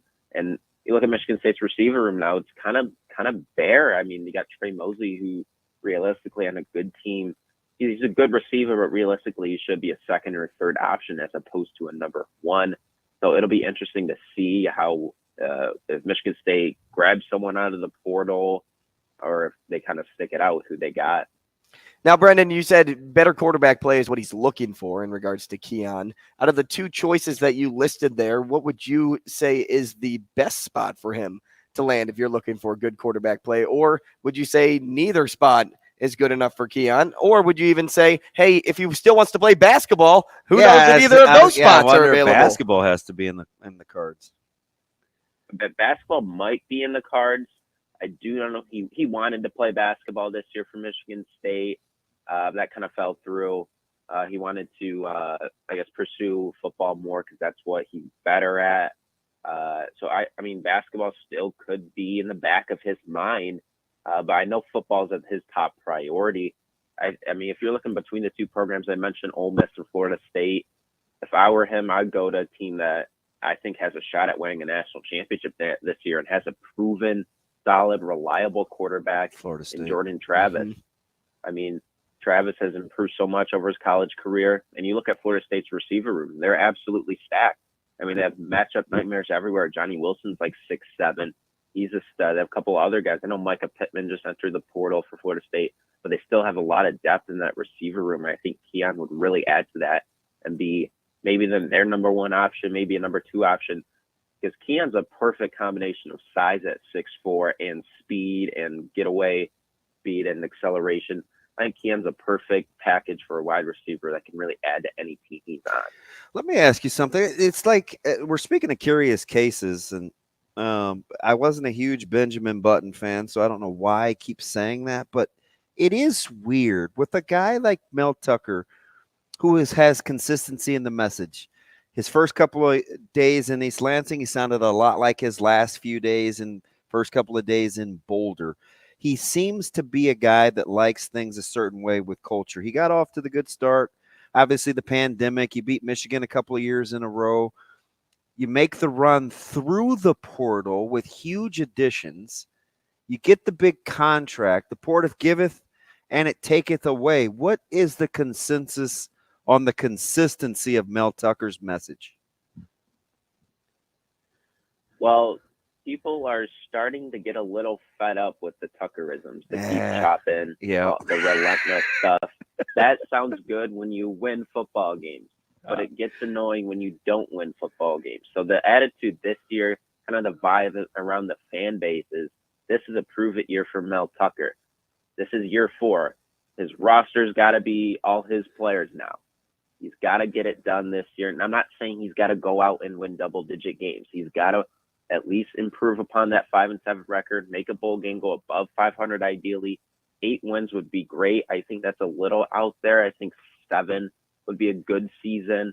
He's got he's got a monster buyout. Like, you can't be at that stage already, are you? I don't think so. Not yet, because he's still got to give him time. He just lost to 2 of his staff members. I still think you got to give him time just because of what he took over Mark D'Antonio at the end of his tenure. Left just a wasteland of talent. It was basically a MAC level football team that was in East Lansing in terms of talent. So I still think Tucker, he's getting towards that hot seat conversation, but I don't think he's there yet. I think this year's a prove it year because 2021 you win 11 games. 2022 you win 5, and also that COVID year you won 2. So which is which one is the fluke? I mean, are they going to go back to their 2021 form? I don't know. And I remind you, 2021, I think their preseason win total was at like 4.5 wins.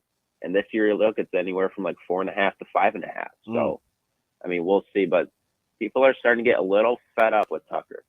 Hey, Brennan, how much of a surprise was it to see Peyton Thorne enter the transfer portal? Because to us outsiders, it was, wow, didn't see that coming. But I want to know if the response was the same in East Lansing. Yeah, when I saw the news, I had to do a double look. But the more I thought about it, it wasn't terribly shocking because Thorne has been, in my opinion, a little mistreated by the Michigan State fan base. I get it. 2021, he had a really good season, allowed the team to 11 wins. Yeah, he had a really good run game. So that definitely helped. He had Jaden Reed.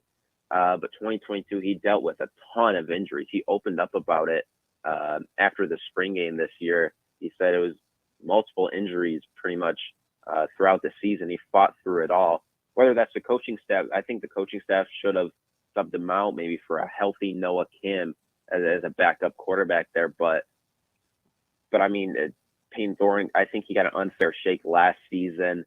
He still did all right. His stats kind of show that, but interceptions were high. He was just really inconsistent. So I think a lot of the hatred towards Thorne from the fan base goes to that 2022 season. So I think it was smart for him to get a fresh start. I do think he has professional football potential, whether it be NFL, USFL, XFL. I think he's a solid quarterback. He's a good kid. So I'm rooting for him at Auburn. So is it Noah or bust, or what are you thinking at the signal calling spot? It's going to be between Noah Kim and redshirt, I believe he's now a sophomore, Caton Hauser, who's a 4-star coming in, Michigan State. I think Kim's going to win the job. He's more experienced. He played a little bit last year, mostly in garbage time. But I think Kim's going to be the guy. I thought he had a decent spring game. He had three or four probably best throws. He wasn't as consistent, in my opinion, as Thorne. I think Kim, he has a high ceiling, in my opinion. If he can establish some more consistent, I think Noah Kim will be the starting quarterback, but expect to see a little bit of a battle between Kim and Hauser going into fall camp. It's a lot is made, especially around here, the last 4 or 5 years of the spring practice format, real football versus not real football. Watched you guys a ton situationally, the pass rush and stuff out of the end zone. And is everybody okay with kind of the direction that the program looks like they're moving versus the results that they want to see as a fan base when it comes to the offseason? Yeah, I mean, by the looks of it, everything's seeming to trend in the right direction. Recruiting, Michigan State's been recruiting better than it ever has been. Well, a year ago, that class was amazing. Yeah, I mean, they added a ton of 4-stars, so I think 2023 has gotten off to a little bit of a slow start for high school recruiting, but it's May, so they still got a lot of time and they got a couple new staff members that they got to kind of implement into the trail. So recruiting, they're doing really good recruiting than they ever really did under D'Antonio. In terms of direction, everything looks to be going up and improving, but I mean, people care about the results on the field, and if everything off the field's good, you still got to be able to get it done on Saturdays. That's the name of the game. That's what Mark D'Antonio was able to do. Sure, he wasn't the best recruiter, but he was able to get it done on Saturdays, even with not as talented of a roster as like Ohio State ever had, or Michigan, or some of the other Big Ten teams that he consistently beat. Brendan, we appreciate your time. Thanks so much. We'll talk again soon. All right, sounds good. That's CNC today. We'll see you again tomorrow.